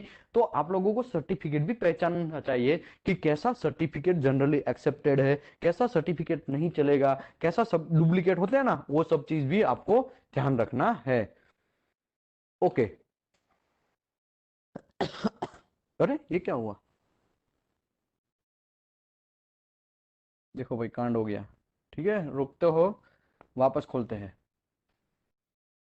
ओके नीचे लिखा था नियर विजन। नियर विजन जो है मैंने ऑलरेडी समझाया है, एएसएमई सेक्शन 5 आर्टिकल 9 में क्लियर लिखा है कि आपको J1 चाहिए। J1 जनरली क्या होता है, J1 J2 J3 J4 J5 J6 J11 तक है था, ठीक है। J11 मतलब बड़े बड़े अक्षर होते हैं, J10 थोड़ा छोटा, 11 से थोड़ा छोटा, ऐसे J2 मतलब थोड़ा और छोटा, मतलब ऐसा देखो J11 थोड़ा बड़ा, उससे थोड़ा छोटा J10, उससे थोड़ा J9, उसके थोड़ा 9 मतलब और छोटा J8, ऐसे छोटा छोटा आते J1 तक होता है। तो जनरली एएसएमई जो है मेरे भाई, एएसएमई सेक्शन 5 आर्टिकल 9 में क्लियर लिखा है कि यहाँ पे J1 ही होना चाहिए आपके सर्टिफिकेट के अंदर। आपका जो सर्टिफिकेट है एनडीटी लेवल 2 का वैसा ही होना चाहिए, लेकिन बहुत सारे लोगों के सर्टिफिकेट के अंदर यहाँ पे J2 होता है। तो J2 क्यों होता है, तो कि SNTTC 1A 2020 में क्लियर लिखा है कि J2 होना चाहिए। तो यहाँ लिखा है ना, the examination should be ensure natural and corrected. पहले तो मैं आपको सर्टिफिकेट दिखा देता हूं, देखो ये सर्टिफिकेट है, यहाँ पे क्या लिखा है, नियर विजन एक्यूरेसी J1 लिखा है ना यहाँ पे। J1 क्यों लिखा है, तो कोड क्या बोलता है, कोड तो J2 बोलता है, लेकिन फिर भी J1 क्यों लिखा है। समझो एग्जांपल के तौर पे एक प्रेशर वेसल हम लोग एएसएमई सेक्शन 8 डिवीजन 1 से बना रहे हैं, वहां पे हम आरटी या डीपीटी करने गए या विटनेस करने गए, हम वहां पे देखे और कोई एक क्लाइंट आया, उसने बोला कि भाई आपका एनडीटी सर्टिफिकेट दिखाओ। आपने सर्टिफिकेट दिखाया और यहाँ पे लिखा था आपका J2। वो बोलेगा अरे भाई आज तो 2022 चल रहा है, 2021 के कोड में क्लियर लिखा है J1 और आपने घुसा दिया है J2, आपका रिवैल्यूएशन करके आओ, ये नहीं चलेगा, फंस गए आप। अभी आप तो बोलेंगे साहब मेरा तो एनडीटी सर्टिफिकेट एसएनटीटीसी 1A के हिसाब से बराबर है, मैंने तो J1 डाला है, सॉरी मैंने तो J2 डाला है, J2 डाला है तो बराबर है, क्योंकि कोड यहाँ पे क्लियर लिखता है। देखो J2 लिखना चाहिए आपको, तो मैंने तो J2 लिख लिया, यस डेफिनेटली लिख लिया, लेकिन वो प्रेशर वैसे किससे बन रहा है, सेक्शन 8 डिवीजन 1 से। उसका प्रोसीजर कैसा होगा, एएसएमई सेक्शन 5 आर्टिकल 2 से होगा, और आर्टिकल 2 और आर्टिकल 9 वो विजुअल, हमको तो विजुअल एग्जामिनेशन करना है, तो डीपी करने के बाद भी आरटी एक्सेप्टेंस हो या डीपी एक्सेप्टेंस हो, हम लास्ट में तो आंखों से ही देखना है ना। तो आपका आंख J1 ग्रू होना चाहिए, मतलब जिगलर जो है वो J1 होना चाहिए, उसी के लिए आपको मैंने वहां पे J1 डाला है, ताकि आपको वहां पे उस टाइम पे प्रॉब्लम ना आए, रिवॉल्यूशन ना करना पड़े। Okay, near vision accuracy, the examination should be ensure the natural and corrected near vision accuracy in at least one eye, such that applicant capable to reading minimum of the Ziegler number J2 or equivalent type and size of the letter at the distance of 12 inch, not 12 inch, less than नहीं होना चाहिए, standard Ziegler chart। ये पूरा का पूरा मैं ऐसा समझाता हूं, आपकी दो में से कोई एक आंख मिनिमम J2 तो देखना ही चाहिए। ये J2 जो लेटर है वो मिनिमम देखना ही चाहिए, दोनों में से। डॉक्टर के पास जाते हैं तो बोलता है ना, एक आंख बंद करो वहां पे क्या दिखाया है पढ़ो, दूसरा आंख बंद करो वहां पे क्या दिखाया है पढ़ो। तो ऐसा ही एक चार्ट आता है मेरे पास, यहाँ पे जो लोग ऑफलाइन में आते हैं उसको मैं चार्ट देता हूँ पढ़ने के लिए। तो 12 इंच से कम डिस्टेंस पे, मतलब हाथ में ही वो चार्ट देते हैं, ये क्या डिस्टेंस लिखा, क्योंकि सब में नंबरिंग सिस्टम अलग अलग है। 11 नंबर में थोड़ा मोटे मोटे अक्षर है, वो तो आपको दिख ही जाएंगे, लेटर जो है वो बड़े बड़े हैं वो दिख जाएंगे, लेकिन J1 और J2, जो J1 है एकदम स्ट्रिंज है, एकदम टफ है, तो J1 जो लोग देख गया तो उसके लिए हम लोग जनरली J1 डालते हैं। समझे बात। ओके, दूसरी बात, वो डिस्टेंस कितना होना चाहिए, मिनिमम 12। दोनों में से कोई एक आंख, समझो एक आंख में प्रॉब्लम है, एक आंख तो कुछ देख ही नहीं पा रहा है, समझो एक आंख से हम लोग ब्लाइंड है, तो भी मिनिमम एक आंख देखना चाहिए, ऐसा लिखा है। तो क्या लिखा है, नेचुरल से या करेक्टेड, करेक्टेड और नेचुरल, मतलब नेचुरल मतलब कुछ भी आंखों में चश्मा वगैरह नहीं पहना है, और समझो करेक्टेड मतलब आपने चश्मा पहन के पढ़ रहे हैं तो वो करेक्टेड हो गया, तो दोनों चलेगा। लोग ऐसा बोलते हैं ना कि यार मेरा तो चश्मा है, तो चश्मा है तो भाई कोई प्रॉब्लम नहीं है, कोड आपको वहां पे भी नेचुरल और करेक्टेड नियर डिस्टेंस एक्यूरेसी लिख रहा है, इसका मतलब नियर डिस्टेंस एक्यूरेसी दोनों साइड से चलेगा। नेचुरल कोई भी कुछ भी आप मुंडी में मतलब आंखों में नहीं पहन रहे हैं तो भी, और कुछ भी पहन रहे हैं तो भी कोई प्रॉब्लम नहीं है, डोंट वरी। और एटलीस्ट एक आंख आपका J2 देख लेना चाहिए, मिनिमम 12 इंच मतलब 30.5 सेंटीमीटर से। ओके, आगे बढ़ते हैं। The ability of precise the author rather minimum the 8 or similar test pattern is also accepted. This should be administration annually. आपको every yearly ये सब चीज इंस्पेक्शन करवाना है। Colour contrast differentiation, colour contrast तो आपको जनरली है ना डॉक्टर एक चार्ट देता है कलर ब्लाइंडनेस चेक करने के लिए, मेरे पास भी यहाँ पे है, उसमें बहुत सारे 32 प्लेट आते हैं। पहले कुछ कलर में 2 नंबर लिखा है, किसी में 5 नंबर लिखा है, किसी में 8 नंबर लिखा है, ये सब चीज लिखा रहता है। तो ये इसको बोलते हैं कलर ब्लाइंडनेस चेक करना। तो क्या लिखा है, कलर कॉन्ट्रास्ट डिफरेंशिएशन। आपकी आंख जो है, the examination should determinate the capability of distinguishing and differentiating contrast among the color or shade gray used on method of the determined by the employer. This should be conducted upon the initial certification and 5-year interval thereafter. अभी यहाँ पे भी मैं आपको एक example दिखाता हूँ। यहाँ पे क्या लिखा है, कलर ब्लाइंडनेस 1 ईयर, सॉरी नील, मतलब आपको दोनों आंख में प्रॉब्लम नहीं है। देखो ये सैंपल सर्टिफिकेट है, ठीक है, यहाँ पे क्लियर लिखा है मैंने सैंपल सर्टिफिकेट है, ठीक है। मैंने देखो किसी और का डालने से अच्छा मैंने मेरा ही डाला है, ठीक है, ताकि आपको समझने में इजीनेस फील हुए। तो कलर ब्लाइंडनेस यहाँ नील लिखा है। ओके, इसका एक्सपायरी कब है, इसका एक्सपायरी मेरे भाई, उसका ये नियर विजन का तो एवरी ईयर था, लेकिन इसका एक्सपायरी 5 साल है। समझो मैंने आज कितना तारीख है, 12/7 ही है ना, 12/7/2022 का मैंने आज ही का दिखा है, देखो डाला है, ठीक है। तो इसका एक्सपायरी होता है 7वें महीने में, मतलब जुलाई के महीने में 2027 के। लेकिन इसने क्या लिखा है, उसी दिन 11/7 को एक्सपायर नहीं होगा, 11/7/2027 को एक्सपायर नहीं होगा। वो कब होगा, मंथ ऑफ द एंड। देखो क्या लिखा है, last day of the month expiration. मतलब ये आपको जब लेवल 3 का एग्जाम देंगे तब आपको एक क्वेश्चन पूछा जाएगा कि आपका एग्जाम्पल के तौर पे ये जो है वो एक्सपायरी कब होता है। तो जनवरी, फरवरी, मार्च, अप्रैल, मई, जून, जुलाई, तो जुलाई 31 डेज का है। तो आपका उसका ये क्या है, कलर ब्लाइंडनेस है, वो कब एक्सपायर होगा, 31/07/2027। फिर आप ऐसा नहीं मार के आइएगा कि भाई 10/7/2027 को एक्सपायर होता है। सर्टिफिकेट की मैं नहीं बात कर रहा हूं, मैं कलर ब्लाइंडनेस की बात कर रहा हूं। मैं कलर ब्लाइंडनेस कब आपका एक्सपायर होगा उसकी बात कर रहा हूं। आई थिंक आप लोग समझ गए होंगे, वरना खली बली। आगे बढ़ते हैं। कलर देखो क्या लिखा है, 5-year इंटरवल, देयरफॉर आपको 5 साल में colour vision, colour contrast differentiation check करवाना है। Vision examination expired on last day of the month of expire, मतलब वो विजन एग्जामिनेशन जो है वो भी आपका मंथ एंड में एक्सपायर होगा, वो आपको समझना है। ओके, ये सर्टिफिकेट में कुछ चीज है, मैं आपको समझा देता हूं। देखो कोई भी आप पेपर दो, 16 का 16 मेथड है, उसमें से कुछ पेपर का मैं डिस्कस करता हूं, पैटर्न टेस्ट, तो उसमें आपको जनरल एग्जाम आएगा, स्पेसिफिक एग्जाम आएगा, प्रैक्टिकल एग्जाम आएगा। सभी में ऐसा होता है, जनरल, स्पेसिफिक पर प्रैक्टिकल, ठीक है, ये सभी एग्जाम है। जनरल एग्जाम में आपको मिनिमम 70% लाना है, स्पेसिफिक एग्जाम में 70%, प्रैक्टिकल में 70%, लेकिन तीनों का एवरेज जो है 80% से ज्यादा होना चाहिए। एग्जाम्पल के तौर पे आपको जनरल में आया है 75 आया, समझो एग्जाम्पल के तौर पे 75 आया, ठीक है। आपका स्पेसिफिक में आया है 80 आया है, और आपका प्रैक्टिकल में आया है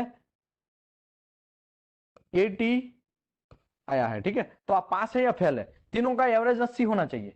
पास है या फेल है, डेफिनेटली आप फेल है, क्योंकि तीनों का एवरेज मेरे भाई 80 नहीं होने वाला है। 75 + 80 + 80 इज डिवाइड बाय 3, तो आप 80 नहीं होने वाला है, समझे आप।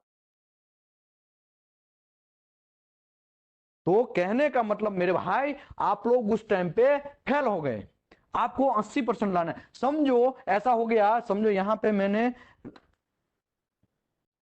यहां पे 80 की जगह मैंने 85 कर दिया होता, तो तब तीनों का एवरेज 80 मेंटेन हो गया होता। यस, डेफिनेटली मेंटेन हो गया होता, और तब आप पास हो गए होते, समझे बात। तो यहाँ पे मेरे भाई ये समझो कि आप जनरल में 70% से ज्यादा लाना है, स्पेसिफिक में 70% से ज्यादा, प्रैक्टिकल में भी 70% से ज्यादा, तीनों का एवरेज जो है वो 80% से ज्यादा होना चाहिए। तो ये भाई साहब ये लोग बोल रहे हैं, ये हिसाब से हमको आगे बढ़ना है। ओके, लेवल ऑफ एग्जामिनेशन, कहाँ पहुंचे थे हम लोग यार, मैं कहाँ पहुंचे थे, हम वही भूल गए। ये तो हो गया, ठीक है, 5 सेंस हमारा मेजर नहीं कर पाता है। Okay, level of qualification, level of qualification है मेरे भाई, उसके बारे में डिस्कस करते हैं। इन the process of being initially trend, जब आप ट्रेनिंग लेने जाते हैं एनडीटी लेवल 2 का, तब की बात है, तब qualified and certified an individual should be consider as a trainee. जब आप क्वालिफाई कर रहे हैं, सर्टिफिकेशन ले रहे हैं, अभी आपको कुछ मिला नहीं है, घंटा भी हाथ में आपके पास सर्टिफिकेट नहीं आया है, तब आपको ट्रेनी ही समझा जाएगा। ये अगर लाइन नहीं लिखा होता कोड ने तो क्या होता? तो सिंपल एग्जांपल देता हूं, सर मैं तो एनडीटी प्रैक्टिस स्टार्ट कर दिया है, एनडीटी में ट्रेनिंग लेने जा रहा हूं, एक इंस्टीट्यूट है वहां पे मैं जा रहा हूं, इसके लिए मैं साइन कर सकता हूं, मुझे कोई प्रॉब्लम नहीं है। घंटा नहीं कर सकते हो, तब तक तुम ट्रेनिंग ही गिने जाओगे जब तक तुमको सर्टिफिकेट नहीं मिलेगा। यहां पे लिखा है क्लियर। अगर ये लाइन नहीं लिखा होता तो इसका बहुत सारा मिस यूज हुआ होता आजकल इंडस्ट्री में। क्या मिस यूज हुआ होता? सर मैं तो ट्रेनिंग लेने जा रहा हूं तो मैं कर सकता हूं साइन, डेफिनेटली मैं साइन करता हूं, लाओ सर्टिफिकेट लाओ, सॉरी पेपर लाओ और रिपोर्ट लाओ, मैं साइन करता हूं, तो ऐसा हो जाता। इसके लिए यहां लिखा है in the process being initially trained, qualified and certified होता है, individual should be considered as a trainee. तब जो ट्रेनिंग ले रहा है भाई साहब, या सर्टिफिकेशन ले रहा है, वो क्वालिफिकेशन ले रहा है, उसको ट्रेनी ही गिनना है। और trainee should work with a certified individual. जब आप ट्रेनिंग ले रहे हैं तो जब लोग कोई भी लेवल 2 ऑलरेडी है, सर्टिफिकेशन जिसके पास है उसके साथ में वो काम करना है और उसके गाइडेंस के हिसाब से काम करना है। Trainee should not independently conduct interpretation, evaluation, report the result of any NDT test. तो यहां पे क्या लिखा है? Trainee should not independently conduct interpretation. तो जब आप ट्रेनिंग ले रहे हैं तब आप इंडिपेंडेंटली इवेल्युएशन नहीं कर सकते, रिपोर्ट नहीं बना सकते और कोई भी मेथड को परफॉर्म नहीं कर सकते मेरे भाई। ये सब चीज आपको ध्यान रखना है। ओके, दूसरा क्या है? और report result of any NDT test, तो वो भी आप नहीं कर सकते हैं। ठीक है, आगे बढ़ते हैं। ये दोनों तो हमने ऑलरेडी कर लिया है, ये सर्टिफिकेट मैंने समझा दिया है। कोई भी कंपनी के पास रिटर्न प्रैक्टिस मस्ट होना चाहिए, यहाँ पे मस्ट लिखा है। ठीक है, इसके लिए यहाँ पे देखो मैंने मेरी रिटर्न प्रैक्टिस का नंबर डाला है, तो यहाँ पे J1 डाला है, यहाँ पे मिनिमम आवर्स कितना है वो समझाया है, यहाँ 5 साल का वैलिडेशन मैंने दिखाया है, और ये सर्टिफिकेट 80% से ज्यादा होना चाहिए वो दिखाया है। यहाँ पे एडिशन दिखाया है, कौन सा मेथड में आप कर रहे हो वो, यहाँ पे क्या नाम है वो, और SNTTC 1A का कौन सा एडिशन है वो यहाँ पे दिखाया गया है। American society for non destructive testing SNTTC 1A 2016 बताया गया है, लेवल 2 है या लेवल 1 है वो दिखाया गया है। ठीक है, तो कहने का मतलब सर्टिफिकेशन आप पहचानना सीखो। सर्टिफिकेट में आप याद रखो, आप याद करो कि यहाँ पे J1 ही हो जाए, क्योंकि लेटेस्ट जो कोड ASME सेक्शन 5 आर्टिकल 9 में जो क्लियर लिखा है यहाँ पे J1 जिगलर J1 होना चाहिए। तो आप ये थोड़ा पॉइंट याद रखने का। ठीक है, आगे बढ़ते हैं। Basic level of qualification and follow, सबसे इंपॉर्टेंट बात भाई, ये सब चीज हम कर क्यों रहे? लेवल 1 का ड्यूटी क्या है, लेवल 2 का ड्यूटी क्या है, ये तो हमको समझ में आना चाहिए।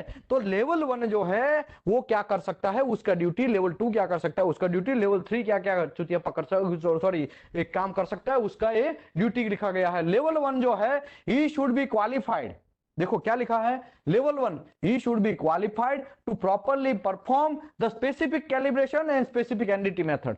सिंपल बात, एनडीटी लेवल 1 है, वो कोई भी मेथड जिसमें लेवल 1 है वो कैलिब्रेशन कर सकता है और वो एनडीटी मेथड परफॉर्म कर सकता है। And specific evaluation for acceptance और rejection determine accordance with the written instruction of the supervisor from the certified level 2 एंड level 3 individual and record result. देखो रिटर्न इंस्ट्रक्शन, अगर लेवल 1 को स्पेसिफिक इवेल्युएशन और acceptance और रिजेक्शन बोलना है तो लेवल 2 या तो लेवल 3 और रिटर्न में लिख के देना चाहिए। मोबाइल में बोल देगा गेट पे बैठा बैठा लेवल 2 या लेवल 3, हाँ कर लो कोई प्रॉब्लम नहीं है, इवेल्युएशन कर लो, लेमिनेशन मिला है ना, एक काम करो उसको काटने के लिए बोल दो, घंटा ऐसा नहीं चलेगा।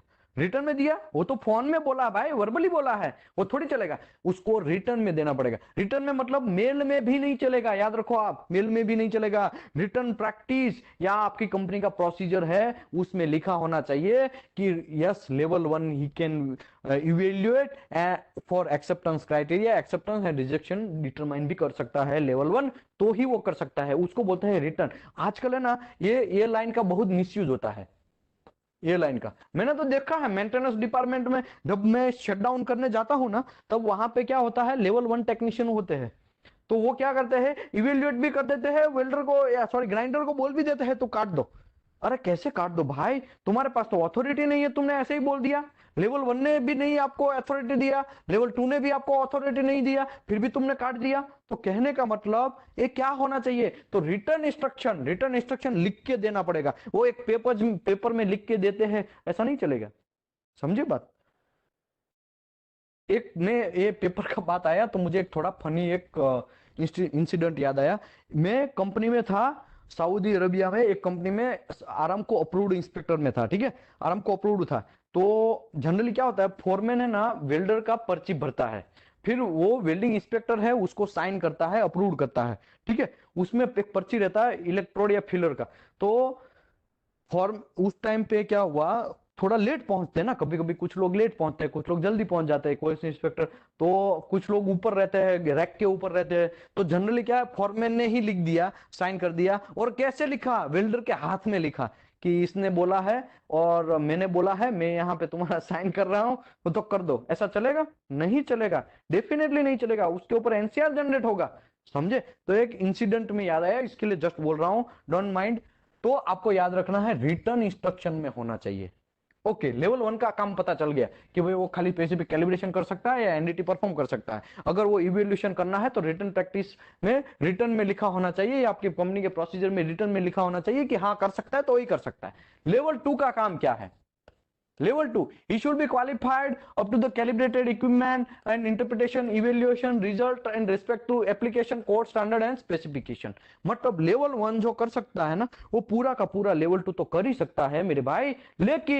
लेकिन ओके, किसी ने लिखा है वो इज रिटर्न प्रैक्टिस प्रिपेयर, तो रिटर्न प्रैक्टिस जो है लेवल 3 अप्रूव करता है, ठीक है। रिटर्न प्रैक्टिस लेवल 3 अप्रूव करता है, लेकिन कभी कभी है क्या होता है, लेवल 2 उसमें प्रिपेयर करता है, लेवल 2 भी प्रिपेयर करता है और लेवल 3 अप्रूव करता है। ओके, आगे बढ़ते हैं। लेवल 2 का काम क्या है? लेवल 2 जो है वो लेवल 1 का पूरा काम कर सकता है। ऊपर से वो इवेल्युएशन कर सकता है, इंटरप्रिटेशन कर सकता है as per code standard and specification के हिसाब से। अभी कुछ लोग ऐसा बोलेंगे स्पेसिफिकेशन क्या है, स्टैंडर्ड क्या है, कोड क्या है, घंटप्पा कुछ समझ में नहीं आया। तो स्पेसिफिकेशन मतलब क्लाइंट बनाता है। क्लाइंट ने आपको एक प्रोजेक्ट दिया, ठीक है, क्लाइंट ने आपको एक प्रोजेक्ट दिया, एग्जांपल के तौर पे एक वेसल बनाने के लिए क्लाइंट ने बोला, तो वेसल अपना बनाना है तो क्लाइंट ने स्पेसिफिकेशन दिया होगा, उसमें लिखा होगा जो भी है एक्सेप्टेंस क्राइटेरिया। अगर क्लाइंट ने वो एक्सेप्टेंस क्राइटेरिया ऐसा लिखा, एज पर लेटेस्ट कोड ऐसा लिख दिया, तो फिर आपको कोड में जाना। सबसे पहले आपको क्लाइंट इज गॉड, ठीक है, क्लाइंट मतलब एंड यूजर, वो हमारा भगवान है, उसी ने हमको पैसा दिया है, उसी ने हमको ये वेसल बनाने के लिए बोला है, हमारी कंपनी को, ठीक है। तो पहले स्पेसिफिकेशन जनरेट होता है, स्पेसिफिकेशन बनता, भले ही स्पेसिफिकेशन है कोड एंड स्टैंडर्ड का रेफरेंस लेके बनाया जाता है कुछ कुछ, लेकिन specification is the main part, ये हार्ट है, इंडस्ट्री का ये हार्ट है। Specification all time and user देता है, क्लाइंट देता है। ओके, कभी कभी कुछ ऐसा होता है कि क्लाइंट ही ऐसा बोल देता है, एक काम करो ना यार, तुम मुझे स्पेसिफिकेशन नहीं देना है, एक काम करो सेक्शन 8 डिवीजन 1 के हिसाब से बना लो, तब आपको वो कोड का यूज करना है एक्सेप्टेंस के लिए। वो स्टैंडर्ड है, आपकी कंपनी का कुछ स्टैंडर्ड है, उसमें भी कुछ, अगर कुछ भी नहीं दिया, स्पेसिफिकेशन में भी नहीं दिया, कोड में भी नहीं दिया है, मतलब कोड, कंपनी ऐसा बोलता है क्लाइंट, एक काम करो ना, आपके स्टैंडर्ड के हिसाब से एक मुझे वेसल बना के दे दो, ठीक है, खाली इतना बार होना चाहिए बस आपके स्टैंडर्ड के हिसाब से। तो एक्सपीरियंस के हिसाब से जो बनाते हैं उसको बोलते हैं, आपकी कंपनी का कुछ स्टैंडर्ड होते हैं, तो वो स्टैंडर्ड के हिसाब से, ठीक है। तो उसके हिसाब से लेवल 2 है, वो इंटरप्रिटेशन करना चाहिए, एक्सेप्टेंस रिजेक्शन है कि नहीं है वो सब चीज बोलना चाहिए। ओके, कुछ कुछ कंपनियां ऐसी होती है, समझो एक पानी का टंकी बनाना है, ठीक है, वो ट्रक आता है ना, ट्रक के पीछे वो टंकी रहता है पानी का भरा हुआ, वो पानी किधर भी जाता है, तो वो उसका कोई स्टैंडर्ड कोड और माई बाप होता है? कोई नहीं माई बाप है। उस टाइम पे ना तो आपने कोड यूज किया होगा कंस्ट्रक्शन करने में, ना तो स्टैंडर्ड यूज किया, ना तो स्पेसिफिकेशन यूज किया, और उसमें आप डीपीटी करने गए और उसमें पता चला कि इसमें तो लैक ऑफ फ्यूजन आया है, लैक ऑफ पेनिट्रेशन आया है, तो उसका एक्सेप्टेंस क्राइटेरिया कौन डिसाइड करेगा? लेवल 2 नहीं, लेवल 2 तो खाली कोड स्टैंडर्ड एंड स्पेसिफिकेशन का ही कर सकता है, उसके अंदर लिखा है तो, लेकिन ना तो कोड यूज हुआ, ना तो स्टैंडर्ड यूज हुआ, ना तो स्पेसिफिकेशन यूज हुआ, तो लेवल 2 को किसके पास जाना पड़ेगा? लेवल 3 के पास जाना पड़ेगा।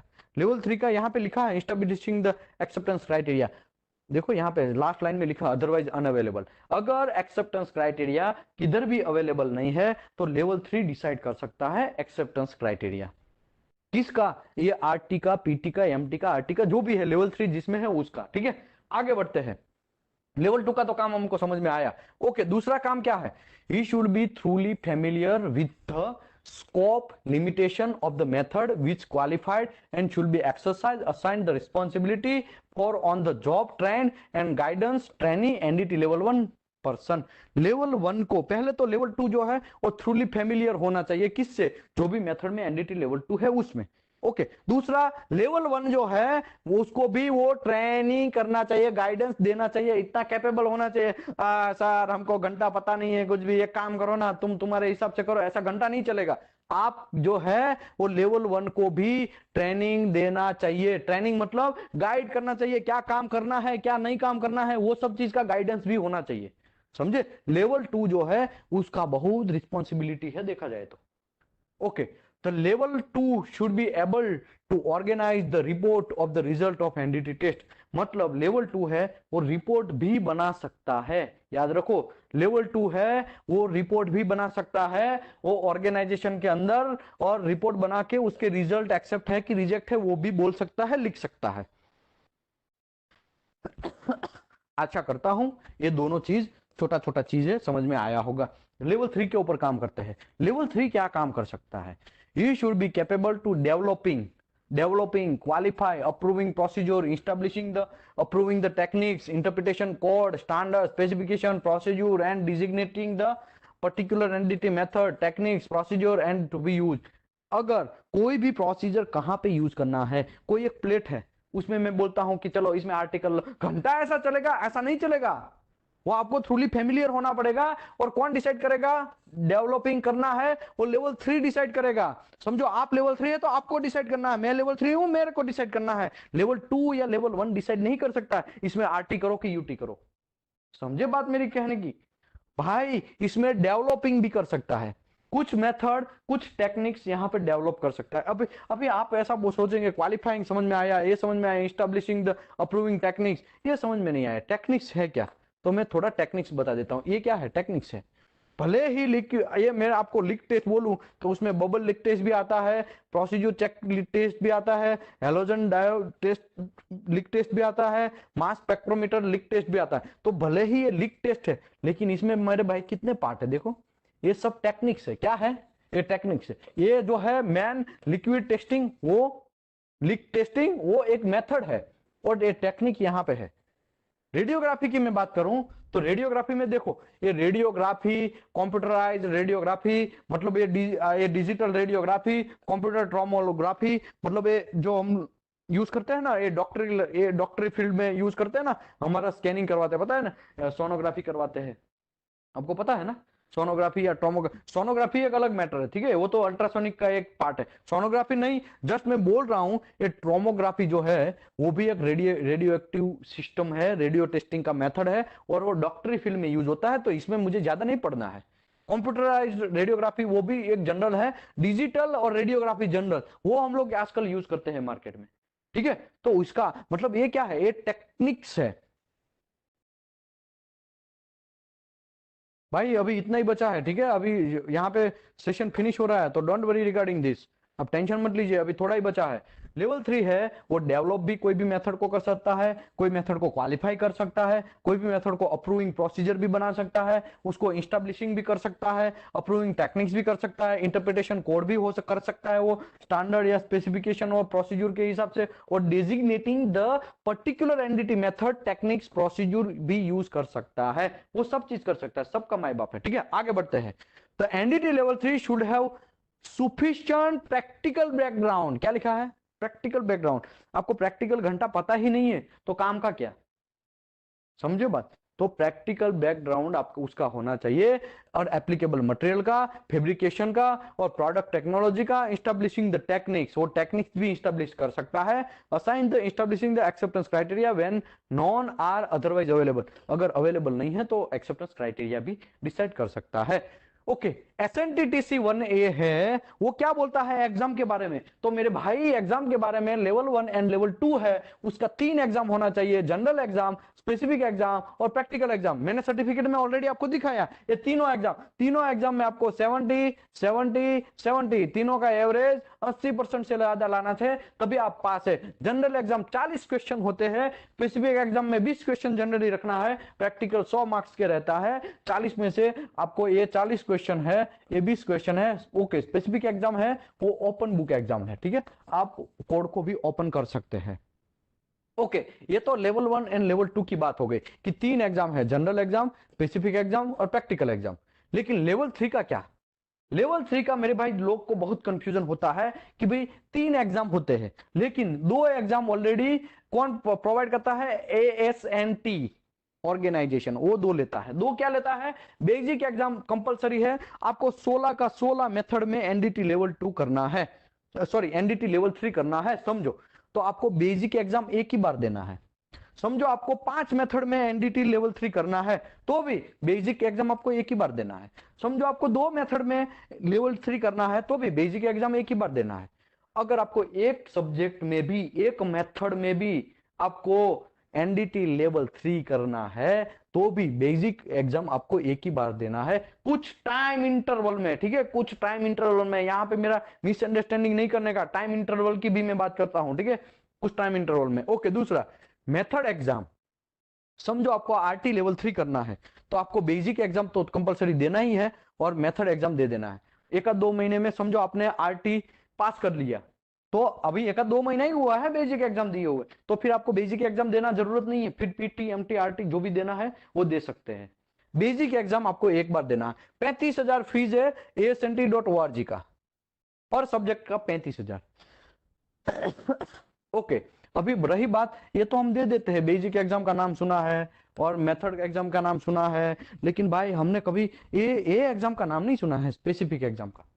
मेरे भाई इसके लिए नहीं सुना है, जो स्पेसिफिक एग्जाम है वो एम्प्लॉय रिस्पॉन्सिबिलिटी है, वो स्पेसिफिक एग्जाम है। वो समझो आप एलएनटी में घुस गए, एलएनटी में आप एग्जाम्पल के तौर पे आप लेवल 3 बन गए, आरटी और एमटी में बन गए लेवल 3, ठीक है, आप आरटी और एमटी में लेवल 3 बन गए, मतलब आपने दोनों एग्जाम तो पास किया ही होगा, मेथड और भी स्पेसिफिक एग्जाम बचता है। अब एलएनटी में आपका सिलेक्शन हुआ एज अ लेवल 3 आरटी और एमटी, तब एलएनटी जो है वो आपका स्पेसिफिक एग्जाम लेगा।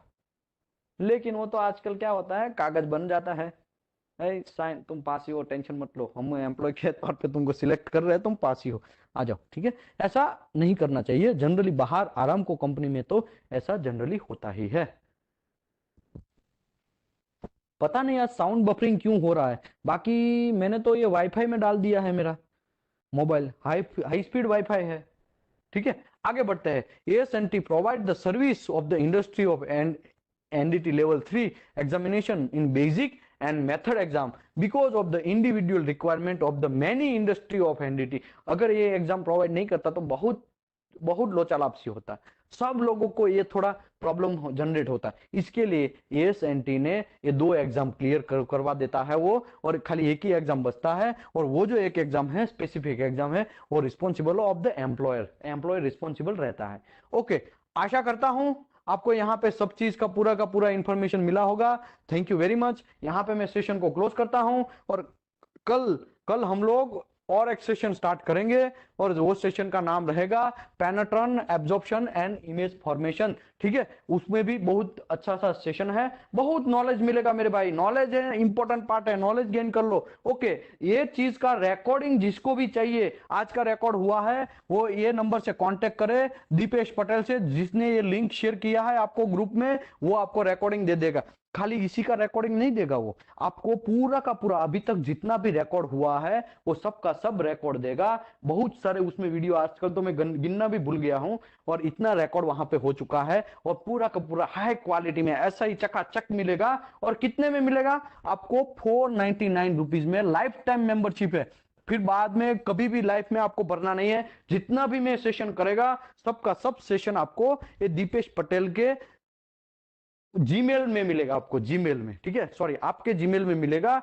नॉलेज इज द पावर, किसी ने लिखा है, देखो बहुत अच्छा, भानु प्रताप यदुवंशीधर ने लिखा है, ये नॉलेज इज द पावर। आजकल एनडीटी लेवल 2 में बहुत सारा पैसा होता है, मेरा ऐसा मानना है कि आप किधर भी पैसा वेस्ट मत करो, फ्री ऑफ कॉस्ट यहाँ पे एनडीटी लेवल 2 करो, और अच्छे से आप अपनी इंडस्ट्री में इसको यूज करो, ठीक है। जिसको भी प्रैक्टिकल करना है फ्री ऑफ कॉस्ट, कभी भी आप सूरत इंडस्ट्री में, सूरत यहाँ पे हमारा कंपनी है, वहां पे आप आ सकते हैं और डेफिनेटली आप लोग सर्टिफिकेट भी ले सकते हैं। ओके, अभी आपको इसका रिकॉर्डिंग चाहिए तो लाइफ टाइम मेंबरशिप एक ही बार पेमेंट है, 499 करो और सीधा आप चकाचक सीधा नॉलेज गेन करो, पुराना रिकॉर्ड भी ले लो और इसका भी रिकॉर्ड ले लो। Thank you very much. मैं आशा करता हूं आपको ये सब चीज पूरा का पूरा इंफॉर्मेशन मिला होगा।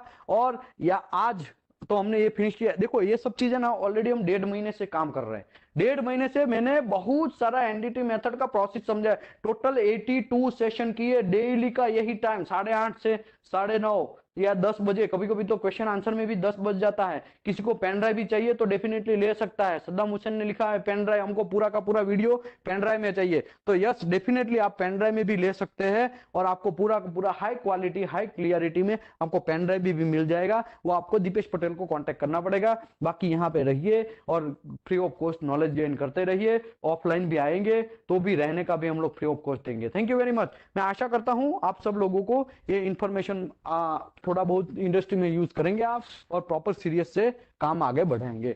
और क्वेश्चन आंसर के लिए बोल रहा हूं थोड़ी देर के लिए, अभी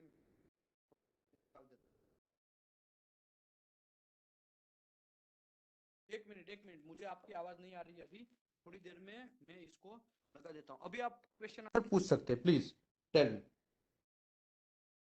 किसी को भी कोई भी क्वेश्चन आंसर है आप पूछ सकता है, बोल के भी बोल सकते हैं, ठीक है, ऐसा कुछ है नहीं, don't worry. Hello, yes good sir. Evening sir. Good evening, very happy good sir वो इवनिंग। लेवल 3 का क्या फीस है? 35,000 पर सब्जेक्ट।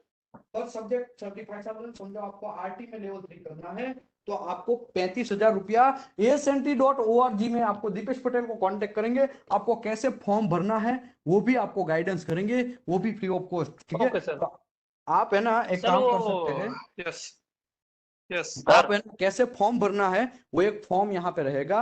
वो फॉर्म आपको सैंपल के तौर पे देगा। मेरा ही फॉर्म है, वो मेरा ही फॉर्म का सैंपल आपको दिखाएगा। वैसा मैंने जैसे भरा है वैसे वैसे आपको फॉर्म भर देना है, asnt.org को सबमिट करना है और आप सबमिट करेंगे तो सर डेफिनेटली अभी तक क्या था, मैं भी थोड़ा फ्री नहीं हो पाया था। अभी से प्रॉपर क्लास अटेंड करता हूँ, फिर इसका लेवल 3 का फॉर्म डालना है मुझे।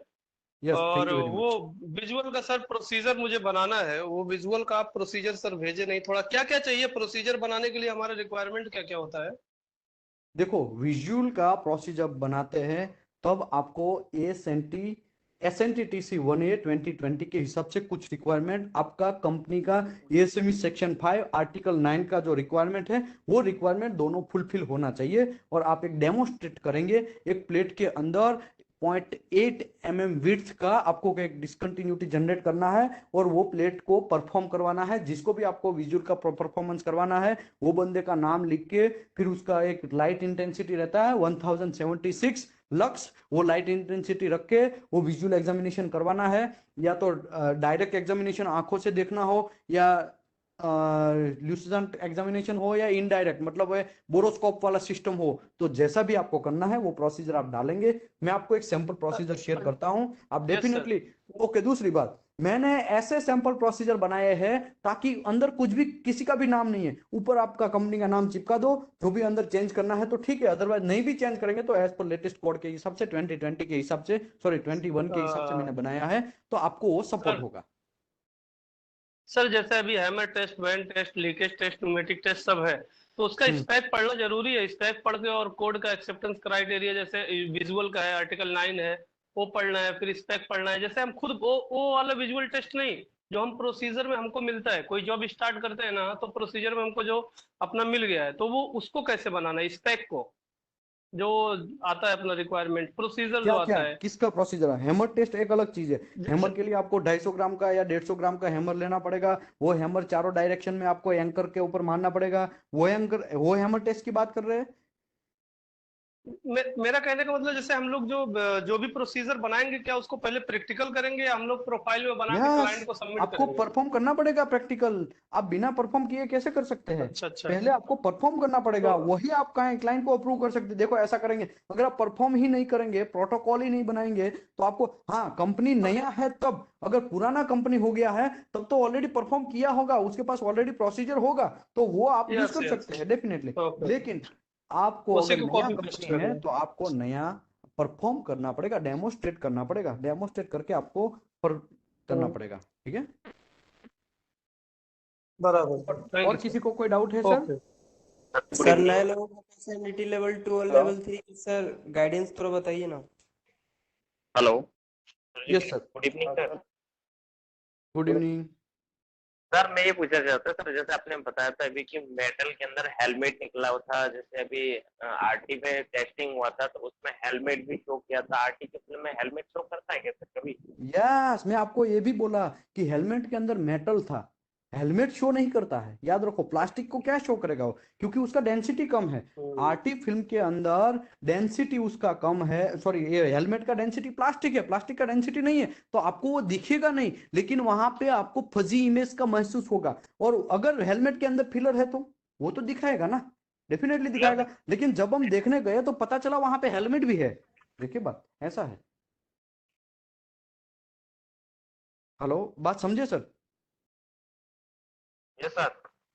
इसमें देखो, मैं इसके लिए लिखा है फेब्रिकेशन एरर, ऐसा लिखा था ना यहाँ पे, किधर भी फेब्रिकेशन एरर ऐसा लिखा है। Disclose the fabrication error, they one of the fabrication error है, देखा जाए तो हेलमेट वहां नहीं रहना चाहिए था। वो तो कहाँ पे, एक फिल्म के अंदर ये जो फिलर आए वो देखने गए, एक्चुअली है क्या वहां पे, क्या मिला, बहुत सारे हेलमेट्स मिले, कहने का मतलब वो है, ठीक है। विजुअल तो ये भी आप पकड़ सकते हैं।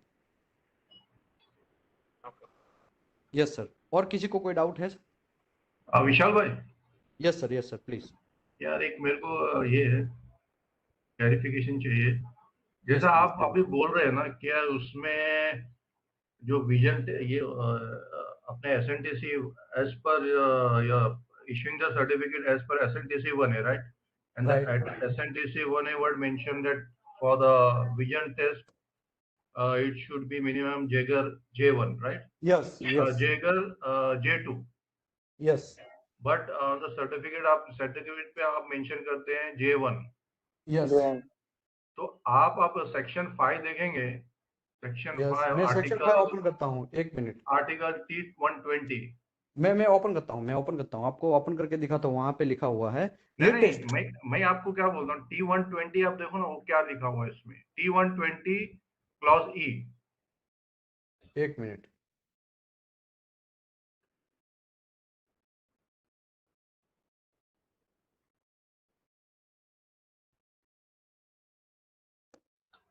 जब आप सर्टिफिकेट पे SNTC 1A लिखते हैं तो हाँ, SNTC 1A तो J2 वो का तो ही बोल रहा है। ये जेटू बोल रहा है, वो तो रिकमेंडेशन कर रहा है, लेकिन जेवन डालने में आपको प्रॉब्लम क्या? अच्छी बात है ना, सुपर है, नहीं ये नहीं, आपने डाला है तो। नहीं, एक मिनट में दिखाता हूँ। लेकिन आप डालेंगे तो क्या है, अभी सेक्शन 5 भी क्या बोलता है, for those document that directly reference this article for the qualification of NDT personal, the hmm. Qualification shall be accordance with the employer written practice which shall be accordance with one of the following documents। जैसे SNTC 1A 2016 addition इसने mention किया है ऐसा, है देखो, ना? यहाँ पे मैंने लिखा है ना, देखो जेवन है ना, नहीं ये। नहीं, एज पर हाँ, रिटर्न प्रैक्टिस क्या बोलता है वो मेंशन कर रहा है वो देखो, आर्टिकल में। यस, अब वो जो सेक्शन रिटर्न और प्रैक्टिस दूसरी है बात, सर, यस हाँ यस, रिटर्न प्रैक्टिस जो है वो ओनली रिकमेंडेशन करता है कि आपको ऐसा होना चाहिए, बाकी सर्टिफिकेट उसके हिसाब से नहीं देंगे, उसका नाम भी नहीं लिखेंगे तो भी चलेगा। लेकिन हम लोग ऐसा स्टैंडर्ड से बनाएंगे ताकि सभी कोड अंदर फॉलो हो जाए। देखो यहाँ पे लिखा है ना, physical requirement, person shall have annually vision insurance natural and corrected. नहीं, वो तो आप वो जो विजुअल एग्जामिनेशन का देख रहे हैं ना, आर्टिकल 9। हाँ, यस। लेकिन आप इसमें देखो ना, आर्टिकल में सेक्शन 5 का जो है ना, आर्टिकल 1 क्लॉज हाँ, ई हाँ, देखो, उसमें क्लियरली दिया है एसएनटीसी एज पर एसएनटीसी 1। अगर तुम ये आर्टिकल रिफर करते हैं और ये कोड आप रिफर करते हैं तो ये डालना चाहिए, क्योंकि आप उसमें मेन, क्योंकि कोई भी अगर समझो कोई रिफर करता है लेवल 3 बाहर से आता है, वो पूछेगा भाई इसमें एसएनटीसी 1 ने अपने as per the written practice आपने इशू किया है सर्टिफिकेट एसएनटीसी 1 है, इसमें आप लिख भी रहे हैं और फिर आप उसमें नियर विजन J1 मेंशन करते हो, J इसमें 1 किधर दिया हुआ है? सर मुझे ये बोलिए, हमारा आंखों का नियर विजन है वो कौन डिसाइड करता है? हमारा आंख ही डिसाइड करता है। समझो मैं देख रहा हूं, मुझे J2 दिख रहा है अच्छे से, तो मैं J2 डालेगा। अगर मुझे J1 मिलेगा तो मैं J1 ही डालेगा। तो फिर वहां पे कंपलसरी हमको J2 डालने की जरूरत नहीं है। अगर आपको J5 भी मिला ना तो भी आपको J5 ही डालना पड़ेगा। समझे बात? भले ही वो सर्टिफिकेट वैलिड नहीं गिना जाएगा, मिनिमम J2 चाहिए, ऐसा मिनिमम लिखा है, उसने मैक्सिमम नहीं लिखा है, मिनिमम लिखा। मिनिमम तो मिनिमम J2 तो होना ही चाहिए। इसका मतलब J3 नहीं होना चाहिए, इसका मतलब J1 होगा तो चलेगा, डेफिनेटली होगा, चलेगा। समझे आप? यहाँ पे देखो ना, मिनिमम लिखा है। मिनिमम का मतलब क्या है कि भाई मिनिमम J2 होना चाहिए, तो J3 नहीं चलने वाला है, J1 होगा तो चलेगा, डेफिनेटली चलेगा। इसके लिए मैं बोल रहा हूं कि जनरली अगर आपका आंख अच्छा है तो J1 ही डालो, वो मोस्ट स्ट्रिंज है, और वो स्ट्रिंज है, उसकी वजह से सेक्शन 5 आर्टिकल 9 भी फॉलो हो जाता है, वो भी एक्सेप्टेंस क्राइटेरिया में आ जाएगा। तो बहुत सारे लोग मैंने देखा है, लेवल 3 लोग है ना, J2 डाल देते हैं अंदर। अरे भाई, कम से कम कैंडिडेट से आप इतना पैसा ले रहे हैं तो कम से कम J1, उसका आंख अच्छा है तो J1 डाल दो मेरे भाई, मिनिमम तो लिखा है। आप J1 डाल देंगे तो उसको भी अच्छा रहेगा, उसका आंख स्ट्रांग है, वो भले ही करेक्टेड के बाद भी नेचुरली नहीं है तो कोई बात नहीं, चश्मा पहन के भी वो तो मिनिमम J1 तो दिख सकता है ना। तो इसके लिए ये डालेंगे तो वेल एंड गुड, मैं ऐसा मना नहीं कर रहा हूं। अगर आप समझो मेरा आंख है, वो आप ऐसा बोल रहे हैं कि J1 नहीं डाल सकते, लेकिन मेरा आंख तो J1 में ही क्लियर है, तो मेरा आंख है वो मेरा मेरा आंख है वो J1 दिख सकता है, तो भी आप जबरदस्ती J2 नहीं डाल सकते ना सर। ये तो एक one of the violation, code का भी वायोलेशन हो जाएगा। इसने तो लिखा है कि मिनिमम J2 होना चाहिए, तो इसका वर्ड का मीनिंग समझो, ऐसा है। तो डोंट वरी रिगार्डिंग दिस, आपको J1 डालना चाहिए अगर आंख अच्छा है तो। और मैं तो ऐसा रिकमेंडेशन करेगा, J1 ही डालो, अगर आंख क्लियर है तो J1 ही डालो, कोई मसला नहीं है। मैंने बहुत सारे सर्टिफिकेशन ऐसे साइन किए हैं ताकि J1 ही हो अंदर, J1 ही डालता हूँ। और पहले तो मैं कॉल करके पूछता भी हूँ, अदरवाइज अगर ऑफलाइन आता है तब उसको आंख में चेक करवाता हूँ, प्रैक्टिकल के लिए जब आता है तभी मैं चेक करवा लेता हूँ, भाई तुम्हारा आंख का फिर मेरे को दिखा दे, तुम्हारा J1 है या J2 है। बहुत सारे लोग बोलते हैं, आज आज ही बेल का आज का क्वेरी, आज मेरे को बेल से क्वेरी आया, एक दूसरा बंदे ने J2 डाला था, तो बेल ने लिखा, देखो अभी कंपनी का नाम तो मुझे नहीं बोलना चाहिए था, लेकिन आज ही का क्वेरी है 4 बजे का। वो बोलता है सर मेरे सर्टिफिकेट के अंदर J2 था, और सर J1 हो सकता है क्या, मुझे आंखों में कोई प्रॉब्लम नहीं है और मैं आपको डॉक्टरी सर्टिफिकेट दिखा सकता हूँ। उसने डेफिनेटली डॉक्टरी सर्टिफिकेट भेजा और मैंने उसको J1 करके भेजा, साइन करके स्टैम्प करके, उसको रिन्यू कर दिया, भले ही 2 साल में रिन्यू किया। ओके, अभी कोड बोलता है 5 साल का रिन्यूअल, राइट, 5 ईयर का रिन्यूअल, 5 ईयर में आपको रिन्यूअल करना है, तो इसका मतलब ये हुआ कि आप 2 महीने में रिन्यूअल नहीं कर सकते? यस कर सकते हैं आप, डेफिनेट, मैक्सिमम लिमिट है वो 5 साल मैक्सिमम। आप 3 साल में भी रिन्यूअल कर सकते हैं, 2 साल में भी रिन्यूअल कर सकते हैं। उसका 2 साल ही शायद हुआ था और मैंने आज रिन्यू करके दिया उसको, सेम सर्टिफिकेट, उसका वैलिडिटी था फिर भी मैंने रिन्यू करके दिया, तो चलेगा, डेफिनेटली चलेगा, there is no any issue. Okay okay, आप सर आई थिंक बात समझे कि नहीं समझे सर? एकदम सिंपल है सर। हाँ, लेकिन क्या है ना, मैं देखा हूँ काफी सर्टिफिकेट पे ना J2 ही लिखा हो रहता है एज पर SNTC1। और मैं कई जन से भी क्लैरिफाई किया तो वो बोलते हैं आप सेक्शन 5 आर्टिकल 1 देखो उसमें क्या लिखा हुआ है। वो तो तो मिनिमम अभी लिखा है, मैं उसको ना भी ये सर क्या है ना, दिखाइए आप। ये जो एसमी है ना, अभी इन लोग ने दोनों, ये SNTC1 भी है, ये इसका बोलते हैं अमेरिकन, ये SNT का, और ये हाँ, सेक्शन 5 वो भी इन लोग का ही है। यस, इन लोग दोनों में कंफ्यूजन कर दिया। लेकिन आप उसमें आर्टिकल 1 में देखोगे ना तो उसमें लिखा है कि SNTC 1 ए फॉलो करो, उसमें जो दे रहा है वो फॉलो करो। और हम उसमें तो सर्टिफिकेट में उसका मेंशन भी हम करते फॉलो हैं कि करेंगे सर, समझो हाँ, हम मिनिमम ये बोले तो कम से कम होना चाहिए। हाँ, यस, मिनिमम कम मतलब कम से से कम इतना होना चाहिए, इसका कम से मतलब J1 हाँ। इज वेल एंड गुड, ये तो बात अच्छी है ना। ओके। ओके, और किसी को कोई डाउट है सर? Hello, hi sir. हाँ यस सर। सर मेरा नाम संजू कुलकर्णी है, आज ही मैं नया ज्वाइनिंग हुआ है। Yes sir, please tell me. नहीं सर, ये अभी मेरा ये लेवल 2 के लिए मैंने अप्लाई किया था, आज से मेरा क्लास चालू।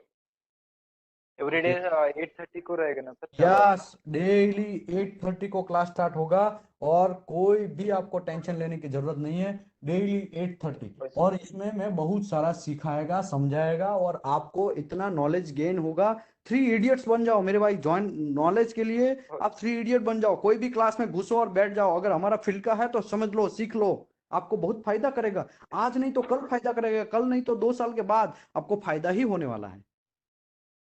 Okay sir, okay, thank you ठीक है सर। ना, 8:30 डेली टाइम, खाली एक सोमवार को मेरा ओके छुट्टी है, तो सोमवार को मुझे छुट्टी दीजिएगा। सोमवार को जो है वो मैं रेस्ट लेगा, ठीक है। सैटरडे इसके लिए मैंने रेस्ट नहीं किया क्योंकि सैटरडे के दिन डेली प्रैक्टिकल चलता है, जिस जो भी प्रैक्टिकल करना चाहता है। अरे यहाँ पे बहुत बड़ा इंस्टीट्यूट हमने एक सेट किया है और यहाँ पे बहुत सारे लोग आते हैं, प्रैक्टिकल करते हैं और सिखाते हैं और जाते हैं।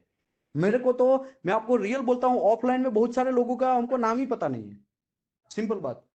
हाँ, कुछ कुछ लोगों का नाम शायद पता है, कुछ किसी का तो हमको नाम भी पता नहीं। फोन नंबर हम कुछ लेते नहीं है, डोंट वरी रिगार्डिंग दिस, कि आप फोन नंबर ले लेंगे फिर कॉल करेंगे, ऐसा कुछ नहीं है। यहाँ पे सब लोग आते हैं, सब लोग जाते हैं, अपने हिसाब से समझ के सीख के जाते हैं, और मैं ही प्रैक्टिकल करवाता हूँ, ठीक है।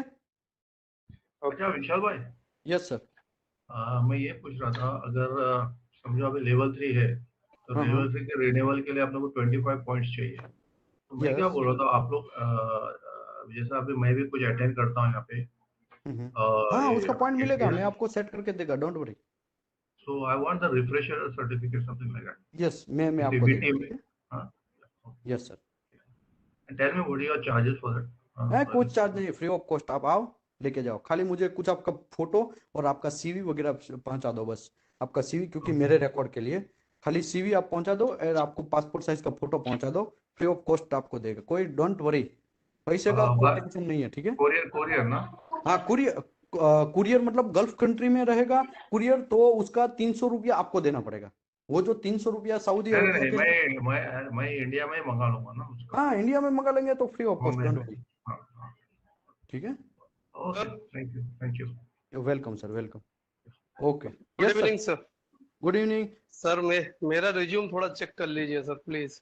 हाँ, वो मेरे इसीलिए को मैं इस मेरे पे माइंड बोल में रहा है। हूँ, मुझे अरे बहुत यार, इसको जरूरी है रिकॉर्ड पटल पे मत सर। डालिए प्लीज, मैं आपका रिज्यूम देखता हूँ और आपका सेटअप करवाता हूँ, okay don't okay okay sir, thank you.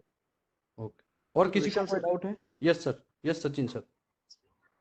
Sir मैंने आपको में वो हाइड्रो के लिए फोटो भेजा था, देखे दिए वो पेंटिंग कंडीशन में हाँ, वो देखो, आज। आप हाइड्रो अगर करते हैं, पेंटिंग हो गया है, हाँ तो मिनिमम जो आपका जॉइंट है वो क्लीन होना चाहिए, वायर ब्रश से आपको क्लीन करवाना पड़ेगा। ओके। अभी दूसरी बात, हाँ सिंपल उसका एग्जांपल मैं आप मेंटेनेंस से दे रहा हूँ। चलो, मैं एक मेंटेनेंस परफॉर्म करने गया, तो मेंटेनेंस में जब हाइड्रो होता है तो इसका मतलब मेंटेनेंस डिपार्टमेंट में जब हम जाते हैं, वो प्लांट तो पहले से तो रस्टिंग हो ही चुका है, लेकिन प्लांट पहले से तो पेंट हुआ होगा, तो इसका मतलब क्या है, पेंट में हम लोग हाइड्रो नहीं कर सकते?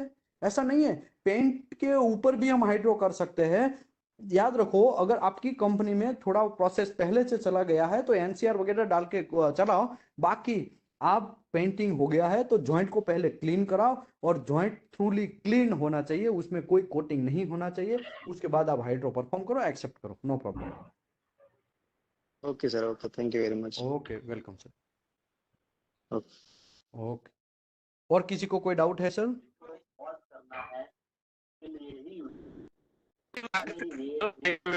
Hello, hello. सर सचिन बोल रहा हूँ। यस ये सचिन सर, यस सर। मुझे ये बेसिक समझिए ना, 192 IR 192 और कोबाल 60 में बेसिक डिफरेंस क्या है? अपन कब ये 192 यूज करते हैं और 60 कब यूज करते हैं? कोबाल्ट 60 है, वो देखो उसका पूरा चैप्टर है, वो चैप्टर मैं आपको दिखाता हूँ।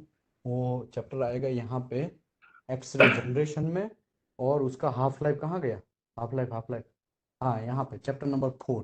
वो दोनों चैप्टर में मैं आपको एकदम डेप्थ में बारीकाई से उसका परमाणु का एटम जो है उसका अरेंजमेंट से एफसीसी बीसीसी स्ट्रक्चर कैसा होता है, वहां से लेके ए टू जेड, आप 3 दिन रुक जाइए, उसमें पूरा का पूरा कब कोबाल्ट यूज करना है, कब इरिडियम यूज करना है, वो आपको पूरा का पूरा। आजकल मार्केट में सीजियम भी आ गया है, ठीक है ना, वो भी आजकल 2-3 मीटर रेडियस में हम लोग आजकल आरटी करते हैं कॉइल का, तो वो भी हम क्यों करते हैं, उसका रेडिएशन इतना फैलता क्यों नहीं है, वो सब चीज भी मैं यहाँ पे आपको समझाएगा, बहुत अच्छे से समझाएगा। इसका रिकॉर्डिंग ऑलरेडी हुआ है, अगर आपको पुराना रिकॉर्डिंग चाहिए तो आप दीपेश से ले लीजिए, अदरवाइज आप 2-3 दिन रुक सकते हैं, तो ये चैप्टर आएगा तब मैं पूरा का पूरा ए टू जेड समझाएगा कि कोबाल्ट 60 का हाफ लाइफ क्या है, कोबाल्ट 60 कब यूज किया जाता है, वो कितना स्ट्रेंथ वाला है, इरिडियम कितना है, इरिडियम 192 कितना काम का है, कौन चीज कितना हाफ लाइफ की वजह से किसको जल्दी यूज करना चाहिए। कभी कभी आपको बीआरसी है, वो कोबाल्ट 60 वो 10 क्यूरी में ही देता है, 10 क्यूरी या 50 क्यूरी में देता है, तो वो जल्दी यूज करने के लिए जो भी है वॉट एवर, वो मैं आपको उस टाइम पे समझाएगा ये चैप्टर में, ठीक है। आपका पूरा डाउट क्लियर हो जाएगा। इसको 10 ओके मिनट सर। में या 5 मिनट में समझाएगा तो शायद आपको भी ऊपर से जाएगा और वो टाइम वेस्टिंग होगा, समझे आप? Okay sir, okay okay sir, okay okay, noted. Thank you sir. Okay welcome. और किसी को कोई डाउट है सर? तो हम लोग सेशन को क्लोज करते हैं। सर डेली क्लास चलेगा ना? डेली 8:30 गुड जैसे good night previous sir, good class night. PP वगैरह सर छूट गया है, उस क्लास को भी कवर कीजिएगा ना सर? अरे सब A to Z। अरे किसी को नहीं छोड़ना है।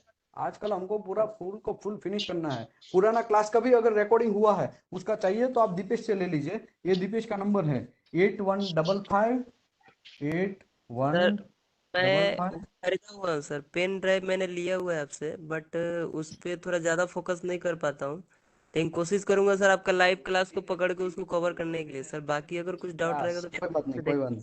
पेन ड्राइव ले लिया तो और क्या चाहिए आपको? आप तो यार बड़ा कितने सारे वीडियो आपके पास आ गया है। अभी तो क्या करिए, खाली देख लीजिए क्लास। अगर टाइम नहीं मिलता है तो इसमें 8:30 को डेली ज्वाइन होते रहिए।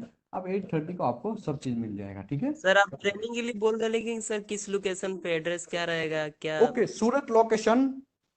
ठीक है, सूरत लोकेशन में ये ट्रेनिंग आपको चाहिए तो ये मेरा नंबर में आपको हाई सेंड करिए, मैं आपको लाइव लोकेशन शेयर करता हूं अभी। अदरवाइज आप लोग ये दीपेश को भी कांटेक्ट कर सकते हैं। ये दीपेश है, वो भी आपको ये जो लिंक डेली डालता है ना, जो डेली इंफॉर्मेशन जो आपको डाल रहा है, जो बहुत सारे पीडीएफ डालता है, बहुत सारा इंफॉर्मेशन डालता है, उसी से आप लोकेशन ले लीजिए। वो भी आपको लोकेशन दे देगा, वरना मुझसे भी कांटेक्ट करिए। सूरत में मोटा वराछा रेलवे स्टेशन के जस्ट बगल में है, ठीक है? आप आएंगे तो रहने का भी यहाँ पे सुविधाएं है, कोई फीस नहीं है, आप आ जाओ बस। हेलो थैंक यू सर, आएंगे hello sir. Okay sir, thank you very much. Hello yes sir, hello sir. Yes sir sir. ये सर्टिफिकेट मिलेगा लेवल 2 का खत्म हो मिलेगा जाने के ना, बाद? इंफॉर्मेशन होगा आपको। आप एग्जाम देंगे तो मिलेगा, सब मिलेगा। तो मतलब वो एग्जाम एग्जाम सब कहाँ, तो उसके लिए क्या करना पड़ेगा? आप सूरत में आ जाइए, हाँ ठीक है? आप दो वाह, दो तो एग्जाम ऑनलाइन दे सकते हैं, मेरे पास गूगल फॉर्म है, 2 एग्जाम ऑनलाइन दे सकते हैं। बाकी प्रैक्टिकल के लिए आपको यहाँ पे आना पड़ेगा। अच्छा ठीक है। और वो सर एग्जाम कब रहता है, मतलब कभी भी दे सकते हैं? आप रेडी है तब मैं यहाँ पे, आप आए, आप बोलेंगे मैं रेडी, तो मैं यहाँ पे पेपर दे देता हूँ, इसमें क्या है? नहीं, उसका नहीं, वो ऑनलाइन वाला, वो सर। ऑनलाइन वाला आप बोलेंगे कि मैं रेडी हूँ तो अभी पेपर भेज देता हूँ। सर आपको इन्फॉर्मेशन होना चाहिए।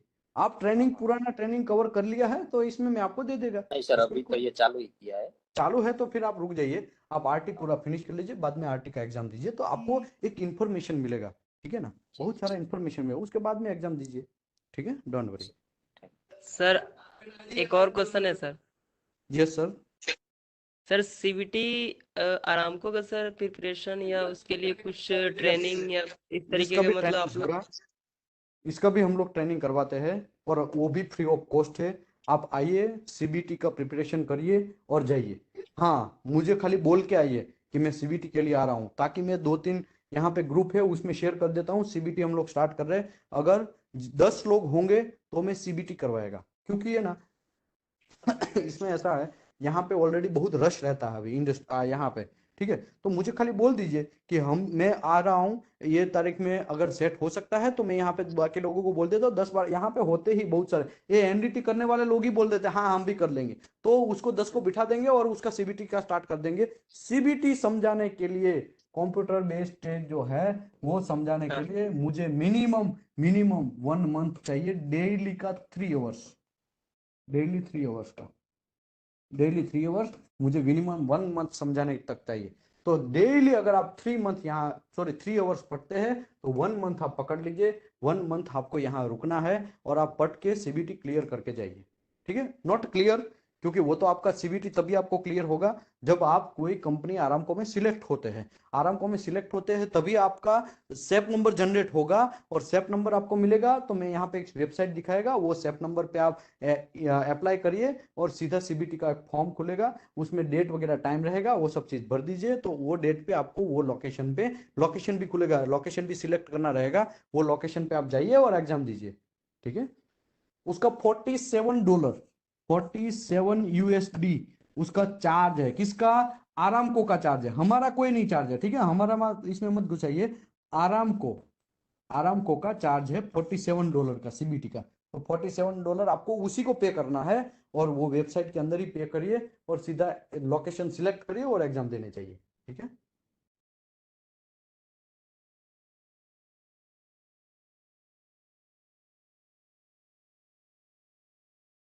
और किसी को कोई डाउट है? Okay, thank you very much. मैं आशा करता हूँ आप लोग सही होंगे, घर के साथ फैमिली के साथ अच्छे रहिए और कल वापस ज्वाइन करिए। और ये दीपेश पटेल आपको कल लिंक भेज देगा और आप कल हम लोग आगे बढ़ाएंगे। बाकी दिन में भी कल लंच में भी होगा और लंच में 11 बजे होगा और 11 बजे भी आपको ज्वाइन होना है तो हो सकते हैं कल 11 बजे हम लोग एमटी या पीटी का एक सेशन करेंगे, ठीक है। पेनिट्रेंट टेस्ट का चैप्टर नंबर 1 स्टार्ट करेंगे। बाकी नाइट में तो आरटी चलेगा ही चलेगा, दिन में जो है पीटी चलेगा, ठीक है। बाकी जो पीटी लोग ऐसा बोल रहे हैं कि मेरे को जॉब में जाना है तो पीटी में कैसा करेगा, तो वो नाइट में भी आएगा, 8:30 को भी वो आने वाला है। आरटी फिनिश होगा तो उसके बाद एमटी आएगा, एमटी के बाद पीटी आएगा, पीटी के बाद यूटी आएगा, ठीक है। डोंट वरी, यहाँ पे सब चीज है, सब जगह जगह आते हैं। Okay, thank you very much.